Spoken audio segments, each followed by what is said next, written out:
I found Grandma huddled on the porch, her thin frame shaking in the December cold.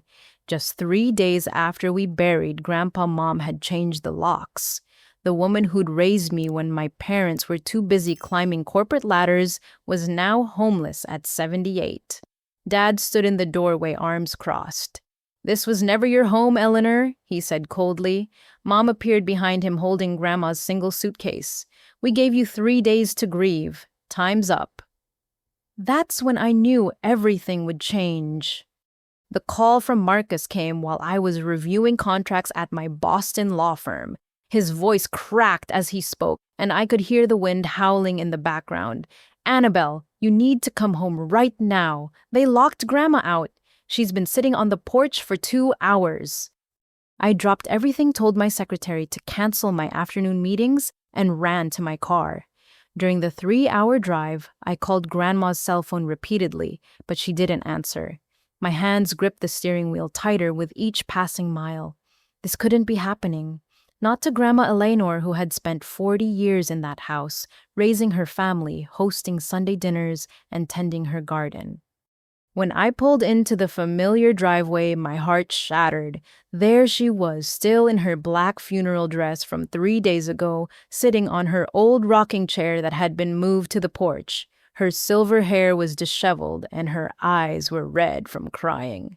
Marcus sat beside her, his arm around her shoulders. "Grandma," I whispered, kneeling in front of her. She looked at me with such confusion and pain. "They changed the locks, sweetheart, said I don't belong here anymore." I stormed to the front door and pounded on it. Mom opened it, looking perfectly composed in her designer suit, not a hair out of place. Behind her, I could see contractors carrying equipment. "What are you doing?" I demanded. "Renovating," she said simply. "The house needs updating." "Grandpa's been gone 3 days. 3 days. Dad appeared, placing a hand on Mom's shoulder. "Annabelle, you need to understand the situation. This house has been in my name for 15 years. When your grandfather needed help refinancing, I stepped in. Legally, it's mine." "That's not possible. Grandpa would never—" Mom pulled out a folder from the hall table. "Here's the deed if you'd like to see it. Everything is perfectly legal." I snatched the papers, scanning them quickly. My stomach dropped. Dad's name was indeed on the deed dated 15 years ago, but something felt wrong about all this. The timing, the preparation, the contractors already here. "How long have you been planning this?" I asked. "Planning what? We're simply taking possession of our property," Dad said, his voice eerily calm. I pushed past them into the house. Grandpa's study, his sanctuary where he spent hours reading and writing in his journals, was already being dismantled. His books were in boxes, his desk pushed against the wall. The portrait of him and Grandma on their wedding day had been removed, leaving a pale rectangle on the wallpaper. "You can't do this," I said, but my voice lacked conviction. Legally, if the deed was in Dad's name, they could. "Watch us," Mom said. "Your grandmother has had a good run here, but it's time for her to find more appropriate accommodations." "Appropriate accommodations, she's family."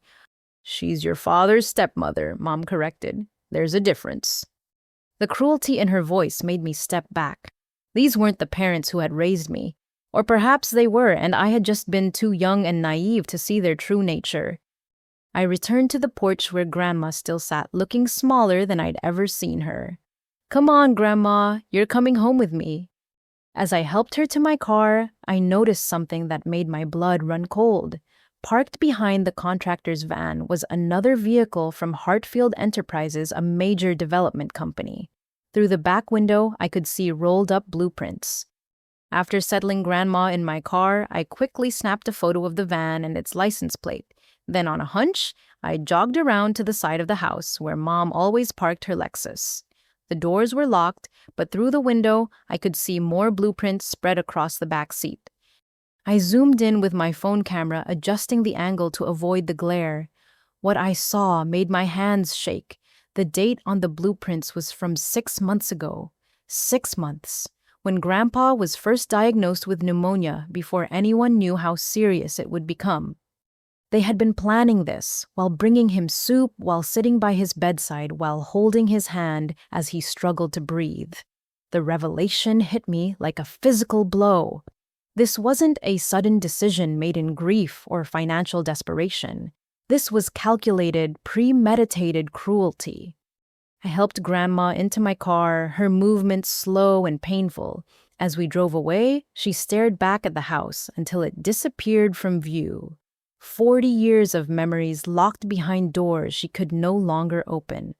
I reached over and squeezed her hand, feeling the papery thinness of her skin, the slight tremor that hadn't been there before.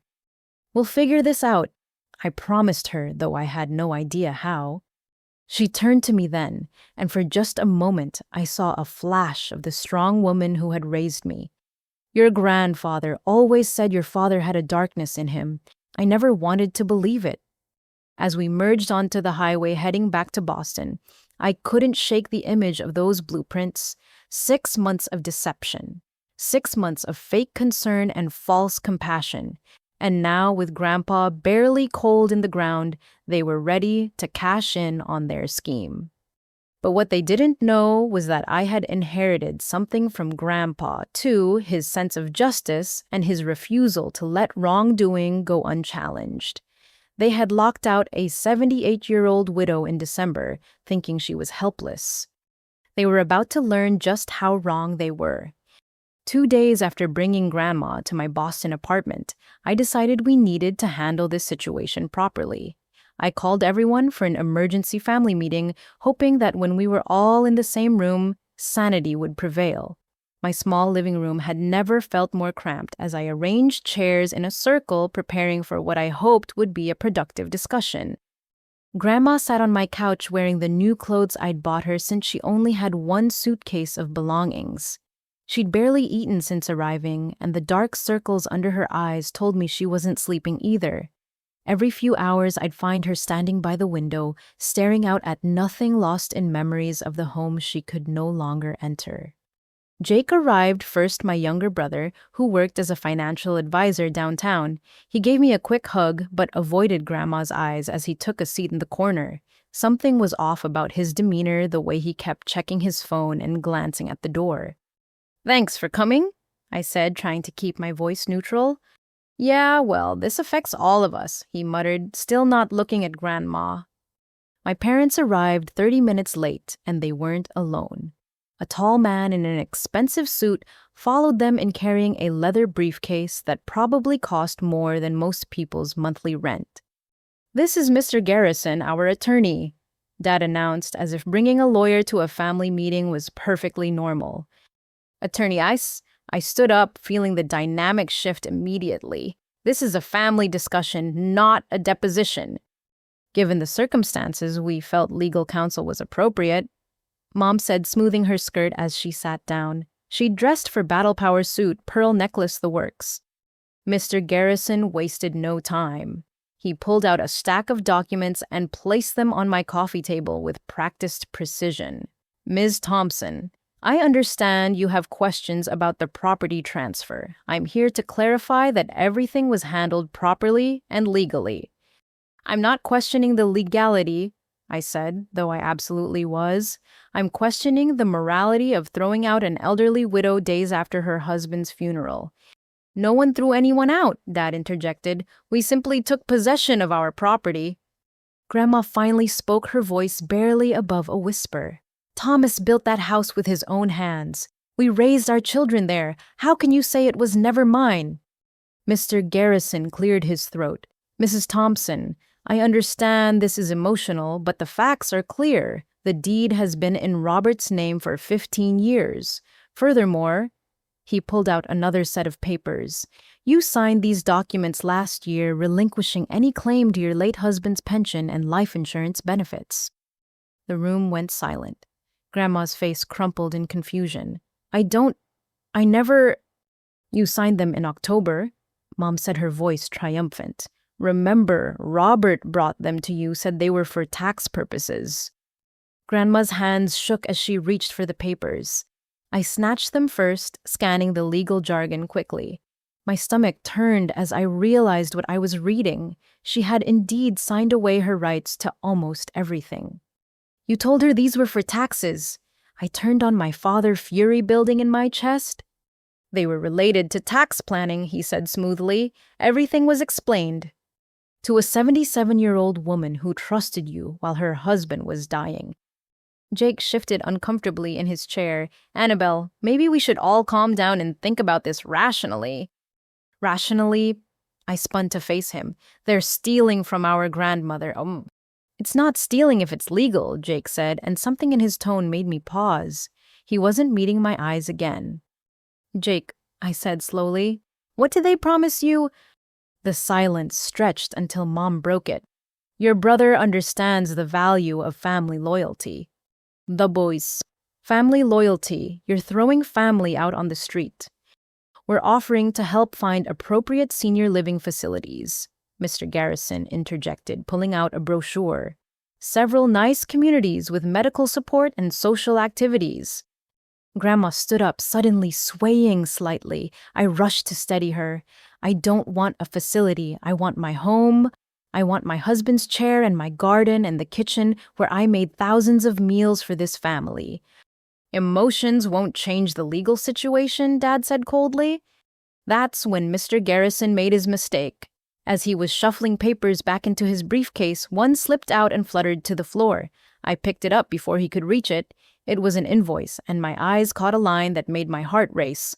Research regarding secondary insurance policy. Peterson versus Peterson precedent. What secondary insurance policy, I asked.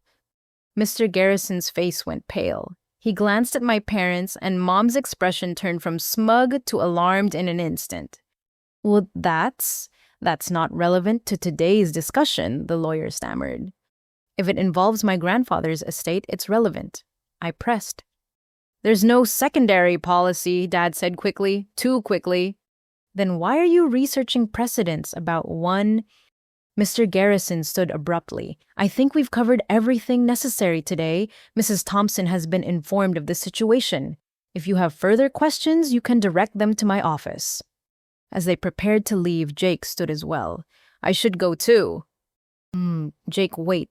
I called out, but he was already at the door. He paused, finally looking at me. I'm sorry, Annabelle, but they're right. It's all legal, and honestly, the house is worth a lot now. The neighborhood's been gentrified. It makes sense to sell. They promised you the house, didn't they? I asked, the pieces clicking together. He didn't deny it, just walked out, leaving Grandma and me alone in my apartment. Grandma sank back onto the couch, looking defeated. I signed those papers. I signed them without reading them because I trusted my own son. I knelt in front of her, taking her hands. This isn't over. That lawyer let something slip about another insurance policy. They're hiding something. What does it matter? She asked. I gave away my rights. An old fool who trusted too much. You're not a fool. You're a woman who believed in family. They're the ones who broke that trust. I helped her to the guest room, making sure she was comfortable before returning to clean up the coffee table. As I collected the papers they'd left behind, something nagged at me. Why bring a lawyer to a family meeting?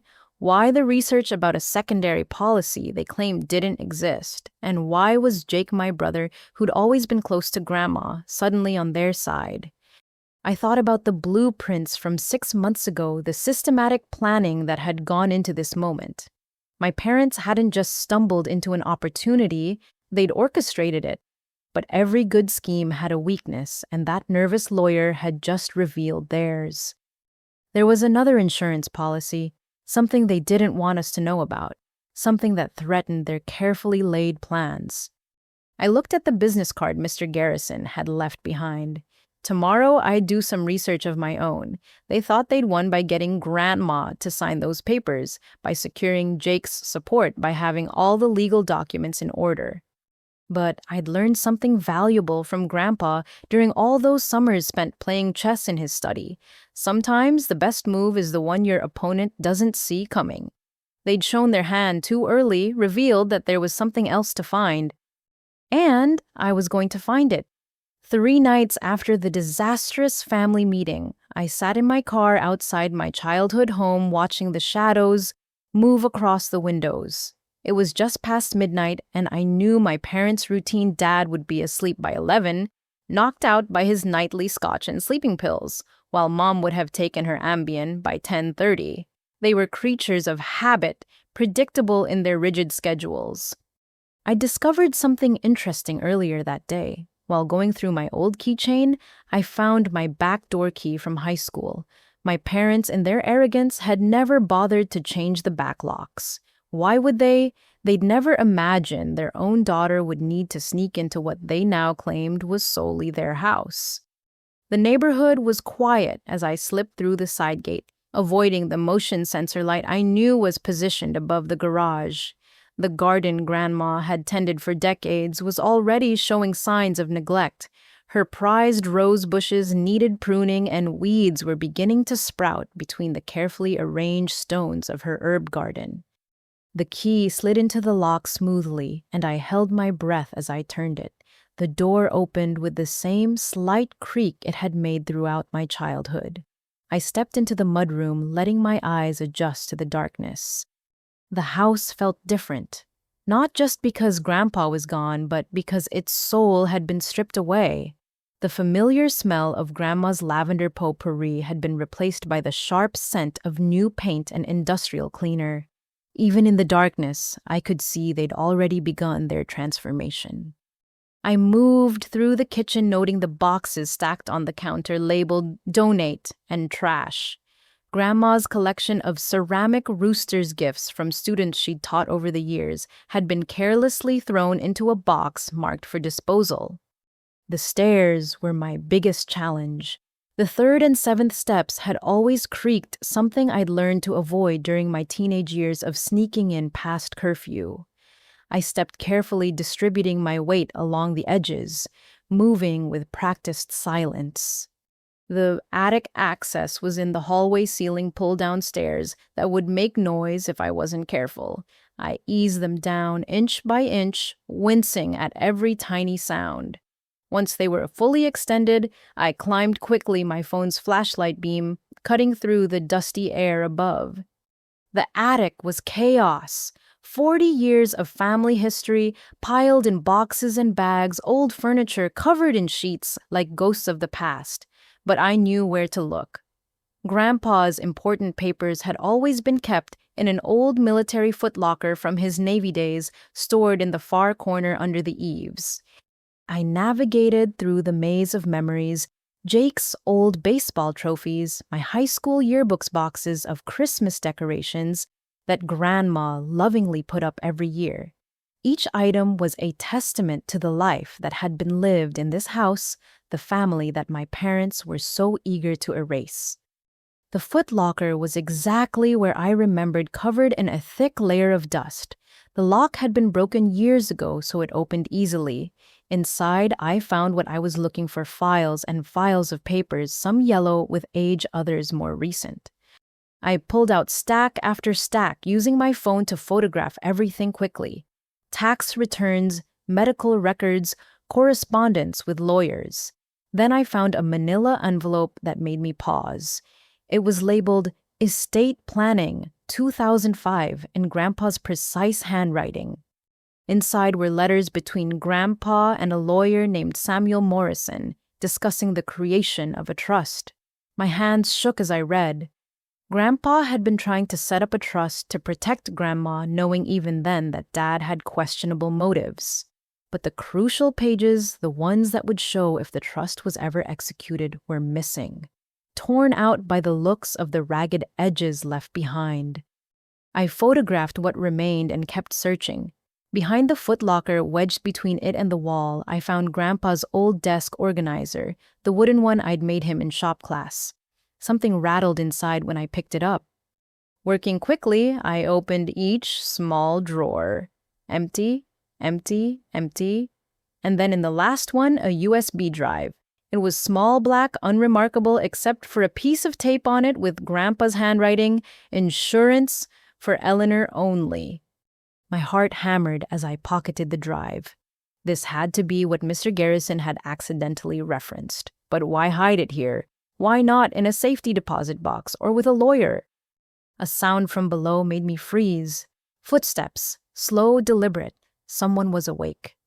I quickly closed the footlocker, trying to leave everything as I'd found it.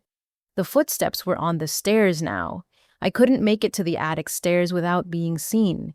Instead, I moved deeper into the shadows, crouching behind an old wardrobe. The attic stairs creaked as someone climbed them.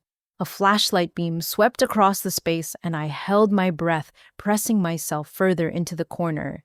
Through a gap between boxes, I could see Dad's silhouette against the hallway light below.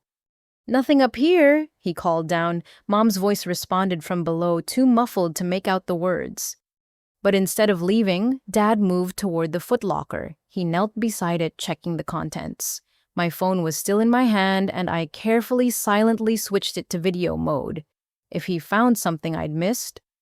He pulled out papers, examining them with his flashlight. Then he made a phone call, his voice low but clear in the quiet attic. "It's me. Yeah, I know what time it is. Listen, we need to move faster on the sale. My daughter's been sniffing around." "No, I checked. The old man didn't leave anything problematic up here. The USB I destroyed that months ago when he was in the hospital." "Yeah, the one about the insurance. Don't worry, Eleanor will never find out about the second policy. Hartfield's offer is still good. 3.2 million, perfect. We'll be ready to sign by next week." "No, my daughter won't be a problem. She's got no legal standing, and without that USB, she's got no proof of anything. Trust me, I've been planning this too long to let sentiment get in the way." He ended the call and spent another few minutes shuffling through papers before finally heading back downstairs. I waited, counting slowly to 500 before I dared to move. My legs cramped from crouching, but I had what I needed. The USB drive in my pocket felt like it weighed 1,000 pounds. But I'd also learned something crucial. Dad thought he'd destroyed this USB drive, which meant either there were two drives or Grandpa had been clever enough to create a decoy. Knowing my grandfather's strategic mind, I was betting on the latter. I made my way back downstairs, each step careful and calculated, but as I reached the kitchen, I couldn't resist one more stop.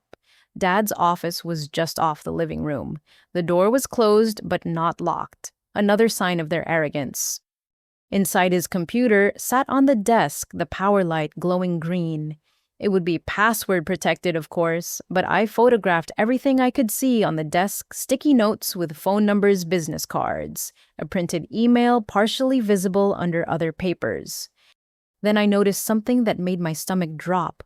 On his calendar, circled in red just 2 days from now, Grandma E, psychiatric evaluation, Dr. Hendricks, 2 p.m. They weren't just trying to steal her home and money. They were trying to have her declared incompetent. Once that happened, they'd have complete control over everything, including any insurance policies or hidden assets. I photographed the calendar and slipped back out the way I'd come, making sure to lock the door behind me. As I drove away, my mind raced with everything I'd learned. The USB drive felt like a burning coal in my pocket. Whatever was on it, Dad thought it was important enough to destroy. Or at least he thought he had. Back in my apartment, I found Grandma asleep in the guest room, her face peaceful for the first time in days. I wouldn't wake her, not yet. First, I needed to see what Grandpa had hidden on this drive. What was so important that he'd concealed it in a wooden organizer made by his granddaughter's inexperienced hands? What did he want to make sure Eleanor and only Eleanor would find? I poured myself a cup of coffee, opened my laptop, and inserted the USB drive. It was time to discover what my grandfather had known, what my father had tried to destroy, and what might be the key to saving Grandma from losing everything. The drive opened, revealing a single folder labeled Truth. Inside were video files, dozens of them dated over the past 2 years. I clicked on the first one, and Grandpa's face filled my screen, looking directly at the camera with those wise eyes I missed so much. "Eleanor, my darling," he began, his voice clear despite his age. If you're watching this, then I'm gone, and Robert has shown his true colors. I'm sorry I couldn't protect you better, but I've done what I could. What you're about to see will be difficult, but it's necessary. The truth always is. I sat back, realizing I was about to uncover something that would change everything. Grandpa had known. He'd known all along. And somehow, even from beyond the grave, he was still protecting the woman he loved. I sat at my kitchen table laptop, open coffee growing cold beside me as I watched video after video on Grandpa's USB drive. Each file revealed another piece of a carefully orchestrated plan that made my blood run cold, with both anger and admiration. Grandpa hadn't just known about Dad's intentions, he'd been documenting everything for 2 years. The first video was dated 2 years and 3 months ago, shortly after Grandpa's initial pneumonia diagnosis. He sat in his study, the same chair where we'd played countless games of chess, looking tired but determined. "Eleanor, my darling, I need you to understand why I'm doing this," he said to the camera. "Robert thinks I'm getting senile, that the medication makes me confused. He's wrong. I see everything clearly, perhaps more clearly than ever. Today, he came to me with papers, said they were for refinancing the house to pay for my medical bills. But I read them. Really read them. He's trying to get power of attorney. I signed nothing, but I pretended to be confused, told him I'd think about it. Let him believe I'm weakening. Sometimes the best strategy is to let your opponent think they're winning." The next video, dated a week later, showed Grandpa holding up his pill bottles. "Robert brought my medications today. So helpful. So concerned. But I've been a chemistry teacher for 30 years, Eleanor. I know when dosages don't match prescriptions. He's giving me 20% more blood thinner than Dr. Patterson prescribed. Subtle but potentially dangerous over time. I'm only taking the correct dose and disposing of the rest. I've kept samples as evidence." My hands trembled as I paused the video. Dad hadn't just been planning to steal the house. He'd been slowly, methodically trying to harm his own father. I took screenshots of everything, creating a backup folder on my cloud drive. The third video was different. Grandpa wasn't alone. A woman in her 50s sat beside him, professional and sharp-eyed. "This is Catherine Walsh," Grandpa said. "She's a lawyer specializing in elder law and financial abuse. Catherine, please explain what we've set up." Ms. Walsh looked directly at the camera. "Mrs. Thompson, your husband has created a comprehensive protection plan. First, we've established a revocable trust that supersedes any property deeds. The house, regardless of whose name is on the deed, is held in trust for you. Second, we've filed copies of this trust with 3 separate law firms and the State Attorney General's office, with instructions to act if anything happens to your husband under suspicious circumstances." "But that's not all," Grandpa interjected, his eyes twinkling with the strategic pleasure I remembered from our chess games. "Tell her about the insurance." "Your husband maintained a secondary life insurance policy that your son knows nothing about," Ms. Walsh continued. "It's held by a different company with premiums paid from an account Robert has no access to. The beneficiary is you, with specific anti-contestability clauses. The payout is substantial. $2 million. The video continued with Ms. Walsh explaining the location of a safety deposit box registered under Grandma's maiden name, Eleanor Fitzgerald, at First National Bank, 2 towns over. She held up a key, showing it to the camera. "Your husband will give you this key separately. The box contains bonds, gold coins, and investment accounts worth approximately $800,000, all legally protected from any claims by other family members." I paused the video again, my mind reeling. Grandpa had built an entire financial fortress around Grandma, and Dad had no idea. All his scheming, all his careful planning, and he'd been outmaneuvered by a man he'd dismissed as weak and confused. The next several videos documented Dad's visits, each one showing him trying to get Grandpa to sign various documents. The camera, cleverly hidden among books on a shelf, captured everything. Dad's growing frustration was evident as Grandpa played the part of a confused old man, perfectly agreeing to consider things, but never actually signing anything important. Then came a video that made me gasp. Dad wasn't alone this time. A man in a suit sat with him, and I recognized the logo on his briefcase, Hartfield Enterprises. Mr. Thompson. The man said, "Your son has shown us the property. Once you sign these papers, transferring full ownership to him, we're prepared to move forward with our development deal. 3.2 million for the lot. Your son assures us you're eager to downsize." Grandpa's performance was masterful. He nodded vaguely, asked confused questions about who these people were, and ultimately said he needed to talk to Eleanor first. Dad's jaw clenched with barely controlled anger. "Dad, we've discussed this. Mom doesn't need to be involved in business decisions." "Eleanor always helps me with important papers," Grandpa insisted with the stubborn certainty of the elderly. "I won't sign anything without her." After they left, Grandpa turned to the camera, his confused act dropping instantly. 3.2 million. That's what my son values, 40 years of memories. Eleanor, he's been planning this with developers for months, but he's made a critical error. He's so focused on the house, he hasn't realized the land it sits on was purchased with your inheritance from your parents. I have the original documents in the safety deposit box. The house may be in his name due to that refinancing trick, but the land beneath it, that's yours, my dear. Always has been. The final videos were harder to watch. Grandpa was clearly sicker, his face gaunt, his breathing labored, but his mind remained sharp. "I don't have much time left," he said in one of the last recordings. "Robert's getting desperate.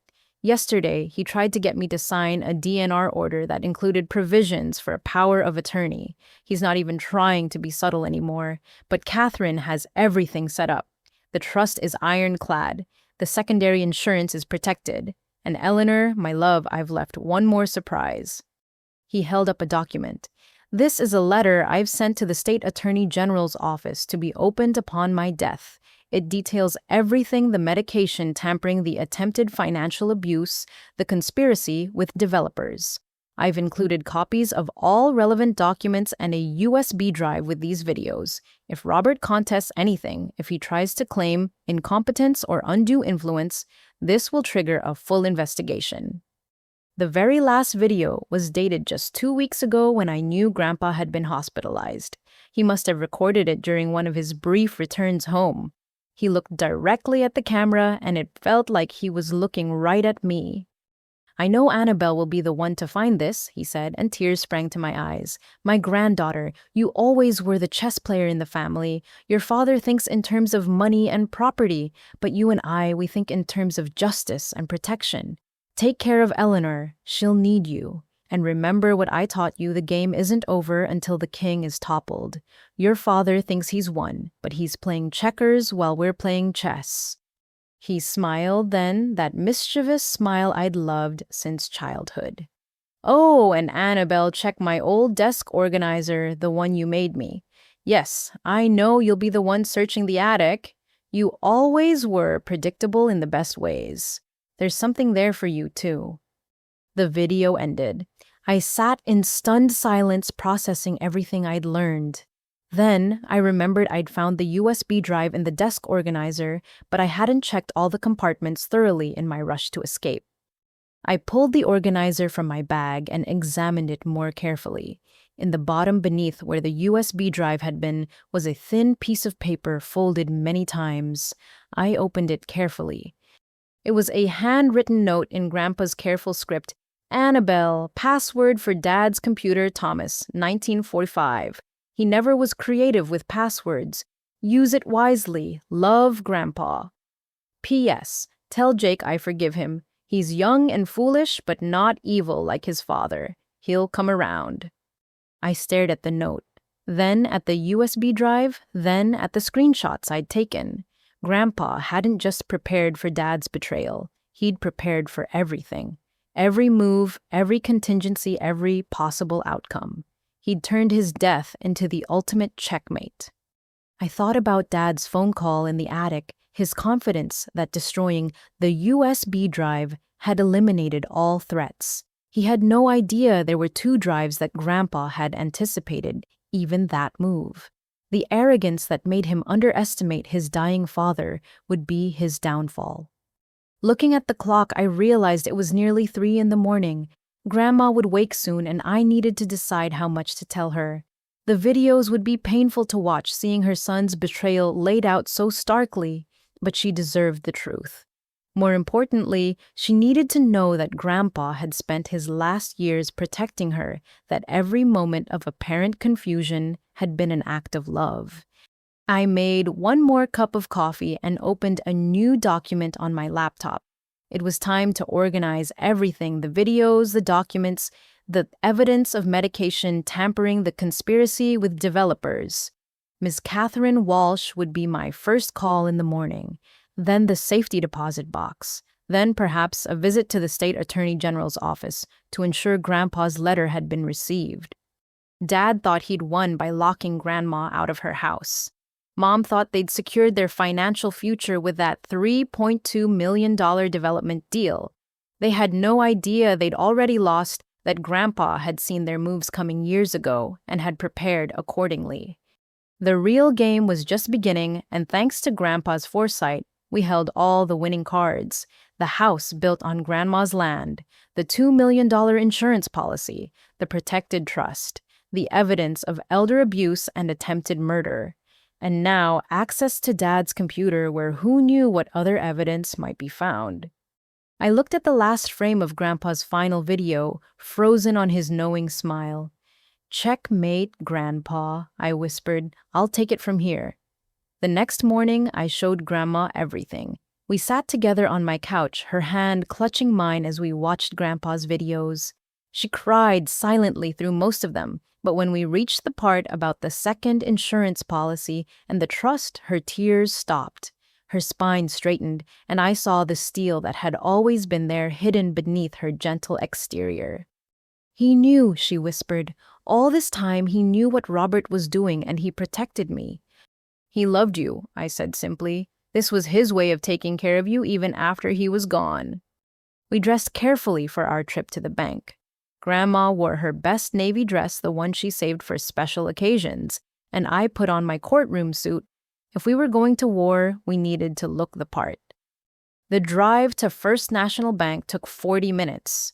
Grandma held the key Ms. Walsh had mentioned, which Grandpa had apparently hidden in her jewelry box months ago, telling her it was for emergencies only. She'd never questioned it, just as she'd never questioned so many things about her son. At the bank, we were directed to a private room in the basement where the safety deposit boxes were kept. The clerk, a young woman named Jennifer, checked Grandma's identification carefully. "I'll need to verify this account," she said apologetically. "It's been flagged for extra security. Please wait here." My heart sank. Extra security could mean anything. Had Dad somehow discovered this account? Were we too late? Jennifer returned with the bank manager, Mr. Carlson, a distinguished man in his 60s who looked at Grandma with recognition. "Mrs. Fitzgerald," he said, using her maiden name, "your husband said you might come. He was very specific about the procedures we should follow." Relief flooded through me. This was part of Grandpa's plan. "However," Mr. Carlson continued, "we've received some concerning communications this morning. A Mr. Robert Thompson called claiming to have power of attorney over his mother's affairs. He insisted we freeze all accounts associated with Eleanor Thompson, or Eleanor Fitzgerald." Grandma's face paled, but her voice was steady. "And what did you tell him?" "That we have no accounts under those names that he has authority over," Mr. Carlson said with a slight smile. "Your husband was very clear about maintaining the security of this box. However, I should warn you that Mr. Thompson seemed quite agitated. He mentioned lawyers and court orders." We retrieved the box, and its contents were even more extensive than the videos had suggested. Beyond the bonds and gold coins, there were investment portfolios, documentation of the land purchase from 1962, and a sealed envelope marked "Open only in the presence of legal counsel." As we were organizing the documents, my phone rang. It was Mom. "Where is she?" Her voice was sharp, angry. Where is who? I asked innocently. Don't play games, Annabelle. We went to your apartment. The doorman said you left early with Eleanor. She has a medical appointment this afternoon that she cannot miss. The psychiatric evaluation. They were trying to move faster. Grandma is with me, and she's fine. She doesn't need any medical appointments. That's not your decision to make. Dr. Hendricks is expecting her at 2 o'clock. This evaluation is court-ordered. My blood ran cold. Court-ordered. By what judge? Judge Patricia Mills. We filed for emergency conservatorship based on Eleanor's recent erratic behavior and obvious confusion. Leaving her home, refusing to sign necessary paperwork, making wild accusations about insurance policies that don't exist. The woman is clearly suffering from dementia. I looked at Grandma, who could hear every word. Her face was calm, but her knuckles were white as she gripped her purse. We'll be there, I said, surprising both Mom and Grandma. 2 o'clock. After I hung up, Grandma looked at me with alarm. Annabelle, if they have a judge's order... They moved fast, but they made a mistake, I said, thinking quickly. They filed for emergency conservatorship, which requires proof of immediate danger or incompetence. We have videos of Grandpa explaining everything. We have documentation of your assets. And now we have 3 hours to find Ms. Catherine Walsh. I called the number from Ms. Walsh's business card shown in the video. Her secretary put me through immediately when I mentioned Grandpa's name. I've been expecting your call, Ms. Walsh said. Your grandfather predicted this would happen within a week of his death. How soon can you get to my office? We were there in 30 minutes, the safety deposit box contents secure in Grandma's large purse.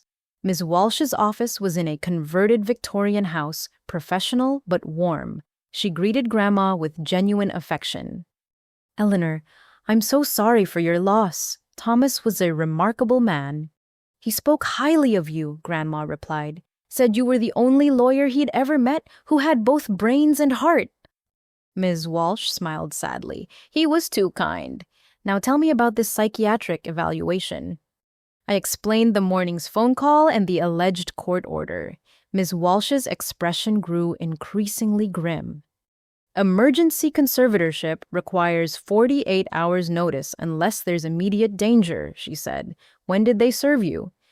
They didn't, Grandma said. This is the first I'm hearing of it. Then it's not legally binding. However, if you don't appear, they can use that as evidence of confusion or inability to manage your affairs. Ms. Walsh thought for a moment. We'll turn this around on them. You'll attend the evaluation, but I'll be with you, and we'll bring some documentation of our own.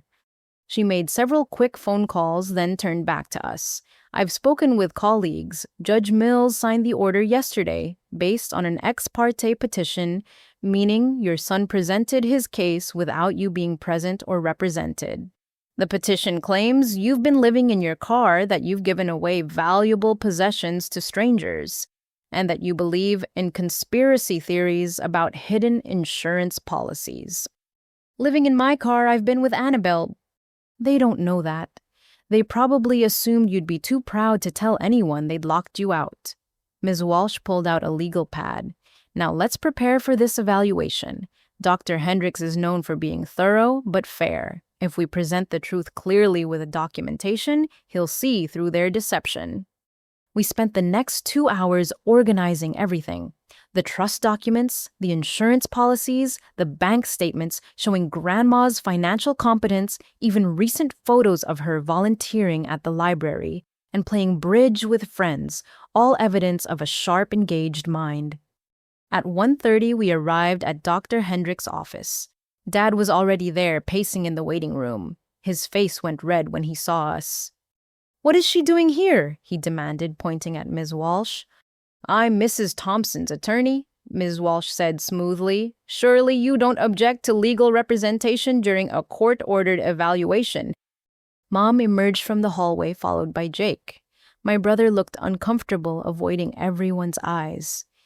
This is a medical appointment, not a trial, Mom said. An evaluation that could result in my client losing her autonomy is very much a legal matter, Ms. Walsh responded. Unless you have something to hide. Before they could respond, a tall man with kind eyes opened the inner door. "I'm Dr. Hendricks, Mrs. Eleanor Thompson." Grandma stood. "That's me." "I understand there are some concerns about your welfare. Would you be comfortable speaking with me? You may bring your attorney if you wish." As Grandma and Ms. Walsh followed Dr. Hendricks, Dad grabbed my arm. "I don't know what you think you're doing, but it won't work. That house is mine. The development deal is happening, and your grandmother is going somewhere safe where she can't cause any more trouble." I jerked my arm free. "The only one causing trouble is you, and it's going to stop." I sat down next to Jake, who shifted away from me. But as our parents huddled together, whispering furiously, he slipped something into my hand. A folded piece of paper. I went to the bathroom and opened it. In Jake's handwriting, "Check Dad's office computer. Password is Thomas, 1945. Look for folder named Hartfield Project. I'm sorry." I stared at the note. It was the same password Grandpa had written. Had Jake known all along? Was this his way of choosing sides without openly defying our parents?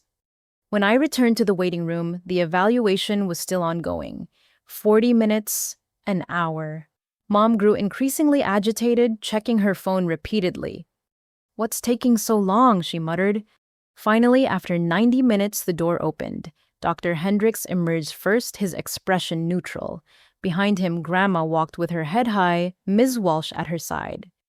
"I've completed my evaluation," Dr. Hendricks announced. "Mrs. Thompson is of completely sound mind. Her cognitive functions are excellent for her age." She was able to clearly explain her financial situation, her current living arrangements, and the circumstances that led to this evaluation. "That's impossible," Dad burst out. "She's been making wild claims about insurance policies and hidden assets." "All of which she documented thoroughly," Dr. Hendricks said dryly, "including video evidence of her late husband explaining various financial instruments he'd put in place for her protection. I found her to be intelligent, articulate, and quite capable of managing her own affairs." He handed Dad a folder. "My report recommending against conservatorship. I'll be filing it with the court immediately. I must say, Mr. Thompson, I find it curious that you failed to mention your mother was staying with her granddaughter, not living in her car as your petition claimed. Such misrepresentations to the court are seriously frowned upon." Dad's face went from red to purple. Mom grabbed the folder, scanning it quickly, her perfectly composed facade finally cracking. Furthermore, Dr. Hendricks continued, Mrs. Thompson expressed some concerns about potential elder abuse prior to her husband's death. Given the evidence she presented, I'm ethically obligated to report this to Adult Protective Services. They'll be in touch." As he walked away, the waiting room erupted. Dad turned on me, furious. Mom was frantically calling their lawyer. Jake slipped out quietly, but not before catching my eye and nodding slightly toward Dad's briefcase. "This isn't over," Dad snarled. "That house is mine. The deal with Hartfield is signed." "Actually," Ms. Walsh interjected, "that's going to be a problem. You see, the house may be in your name, but it sits on land owned by Eleanor Fitzgerald Thompson, your mother. And without her permission, any development deal is null and void." The silence that followed was deafening. I watched as understanding dawned on my parents' faces. All their planning, all their schemes, and they'd overlooked the most basic detail: who actually owned the ground beneath their feet. Grandma spoke for the first time since emerging from the evaluation. "Robert, you're my son and I love you, but what you've done is unforgivable. You tried to steal from me. Worse, you tried to harm your father. I know about the medications. I know about everything." She turned to Mom. "And you, Sharon, I welcomed you into our family, treated you like my own daughter. This is how you repay that love." As we walked out of the office, leaving my parents scrambling to salvage their crumbling plans, I felt Jake's note burning in my pocket. Whatever was in that Hartfield folder, it was important enough for my brother to risk our parents' wrath to share. The game was far from over, but for the first time since finding Grandma on that cold porch, I felt like we were winning. Grandpa's chess match was playing out exactly as he'd planned each move, revealing another layer of protection he'd put in place. Thank you, Grandma said as we reached my car. Your grandfather would be so proud. We're not done yet, I warned. They'll fight back. Ms. Walsh nodded. They will. But now we have the law on our side, a psychiatric evaluation confirming Eleanor's competence, and a report being filed with Adult Protective Services. Your parents are about to learn that actions have consequences. As we drove away, I glanced in the rearview mirror to see my parents still arguing in the parking lot, their perfect plans unraveling thread by thread. Jake's note felt like a promise in my pocket. Whatever came next, we'd be ready. That evening, after settling Grandma at my apartment and ensuring Ms. Walsh had filed all necessary paperwork with the court, I sat down at my computer. Jake's note lay beside me, the password written in his familiar scrawl. It was time to discover what my brother had risked to share. I connected to Dad's computer remotely, a skill I'd picked up during law school when I needed to access files from the library. The password worked perfectly. Thomas, 1945. Grandpa's name and birth year. Dad's arrogance extended even to his digital security. The desktop was meticulously organized folders, arranged in perfect rows. Tax documents, client files from his accounting firm, family photos that now seemed like cruel mockeries of happiness. And there in the bottom corner, a folder labeled Hartfield Project. I opened it and found myself staring at 2 years' worth of deception. Email threads, contracts, meeting notes, financial projections.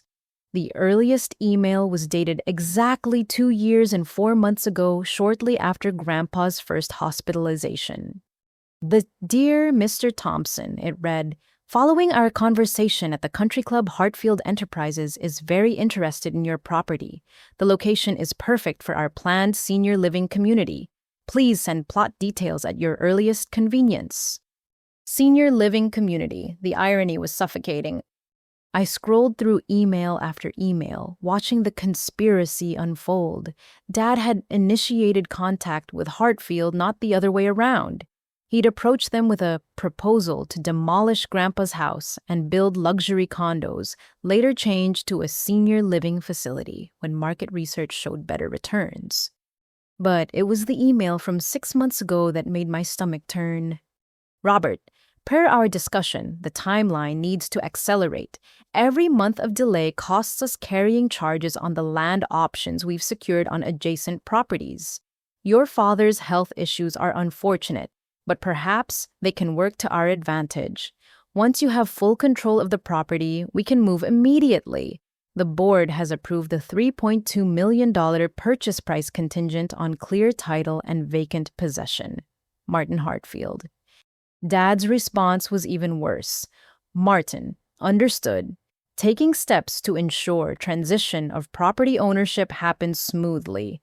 Father is increasingly confused, documented by family observations.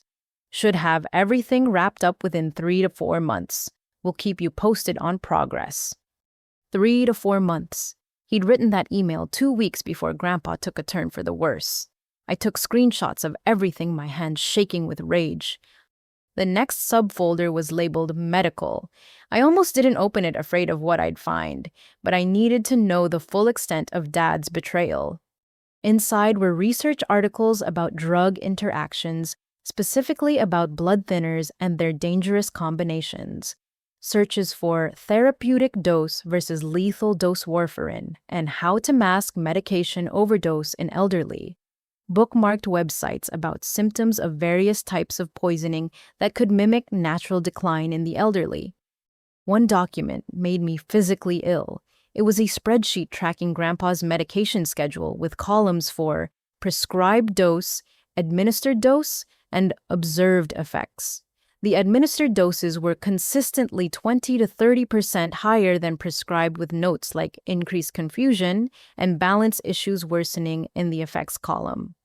He'd been experimenting on his own father, calculating exactly how much harm he could cause without triggering obvious suspicion. I had to stop running to the bathroom as nausea overwhelmed me. This wasn't just greed or opportunism. This was attempted murder, methodical and cold. When I returned to the computer, I found more folders. Legal strategy contained correspondence with 3 different law firms shopping for one willing to help contest any will that didn't favor Dad. Financial projections showed detailed calculations of profit from the Hartfield deal with allocations already planned, paying off massive gambling debts I hadn't known existed, buying a vacation home in Florida, investing in several dubious business ventures. Then I found the folder that explained Jake's involvement.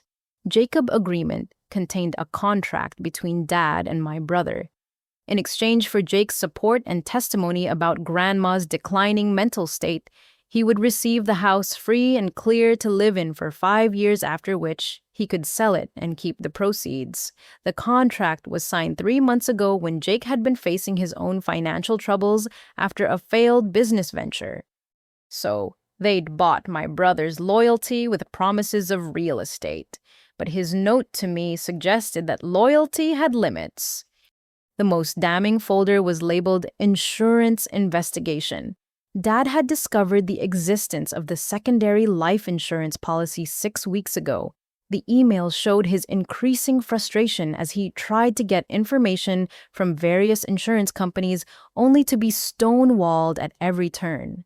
Grandpa had hidden it well, using a company based in another state paying premiums from an account Dad didn't know existed. One email chain showed Dad trying to impersonate Grandpa. "This is Thomas Thompson. I need to update my beneficiary information." The insurance company's response was polite but firm. "We require notarized documentation and in-person verification for any beneficiary changes. Please visit our nearest office with proper identification." Dad had even researched whether he could contest the policy after Grandpa's death, but the anti-contestability clauses Ms. Walsh mentioned were ironclad. The policy was untouchable. In his frustration, Dad had made a crucial mistake. He'd emailed his lawyer Garrison a detailed summary of all his findings, including the policy number and company name. Information we could use to ensure Grandma received every penny she was owed. I was so absorbed in documenting everything that I almost missed the most recent email sent just hours ago. It was from Martin Hartfield to Dad. "Robert, given today's developments with your mother's psychiatric evaluation, our legal team has concerns.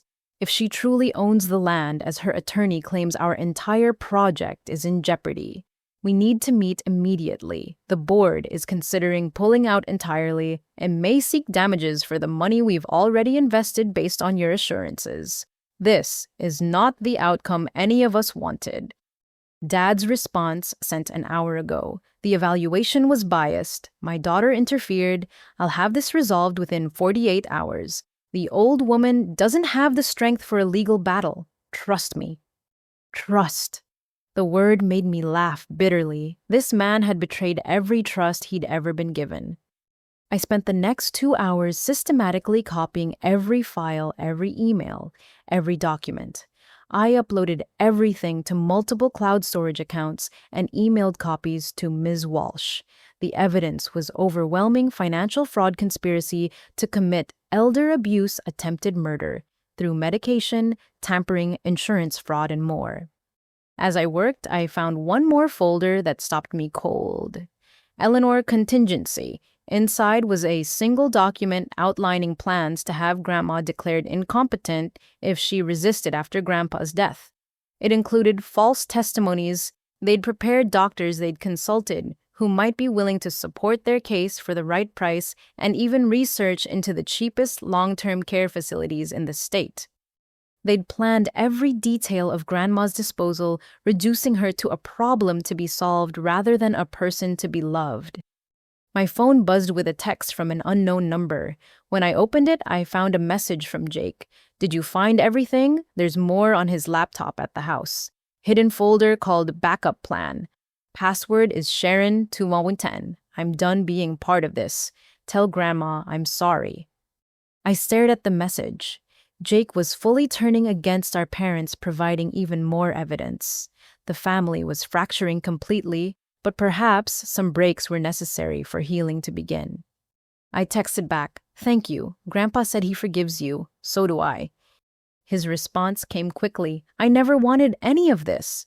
They said Grandma would be taken care of just in a facility better suited for her age. I didn't know about the medication. I didn't know about any of the real plan. I'm prepared to testify." Another ally, another chess piece moving to our side of the board. I saved his messages and added them to the growing mountain of evidence. It was past midnight when I finally closed the laptop. My eyes burned from staring at the screen, but more than that, my heart ached from the depth of betrayal I'd uncovered. This wasn't a spur-of-the-moment decision or a desperate grab for money. This was years of planning of viewing his own parents as nothing more than obstacles to wealth. I made one more copy of everything on a physical drive which I would give to Ms. Walsh in the morning. Then I went to check on Grandma. She was awake sitting by the window with a cup of tea looking out at the city lights. "Couldn't sleep either?" I asked. She shook her head. "I keep thinking about all the Sunday dinners, all the holidays. Was he planning this even then? When he hugged his father at Christmas, was he calculating how much the house was worth?" I sat beside her, not sure how much to share about what I'd found. "Grandpa knew you'd struggle with this, but he also knew you were strong enough to handle it." "I failed him," she said quietly. "I raised a son who could do this." "You didn't fail anyone. Dad made his choices. You raised him with love and values. What he did with those gifts was his decision, not your failure." She patted my hand. "You're a good girl, Annabelle. Your grandfather saw that. He told me if anything happened, you'd be the one to protect me." "Always," I promised. We sat together in silence, two women bound by loss and betrayal, but also by love and determination. Tomorrow would bring new battles. Ms. Walsh would file charges based on the evidence I'd found. The police would get involved. The media might pick up the story. Our family would never be the same.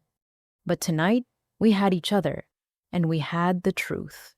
Grandpa's final gift wasn't just the money or the legal protections. It was the revelation of who people really were when they thought no one was watching. Dad had revealed himself completely, and that revelation would be his downfall.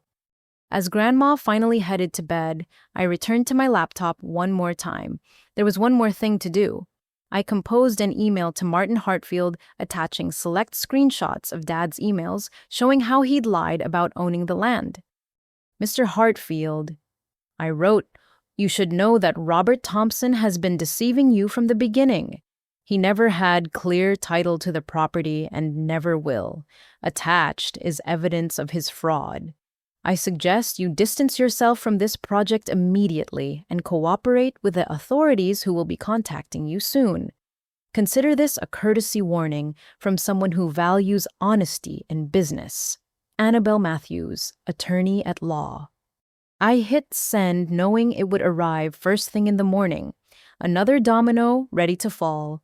Dad thought he had 48 hours to resolve everything. He had no idea that his time was already up. The next morning arrived with a storm both literal and metaphorical.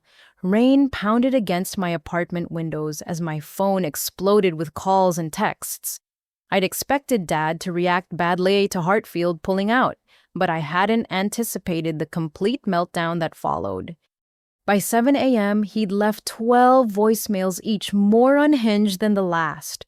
Mom had sent a barrage of texts demanding I stop this nonsense and think about family loyalty. But it was the call from Ms. Walsh that got my attention. "Annabelle, we need to meet immediately," she said.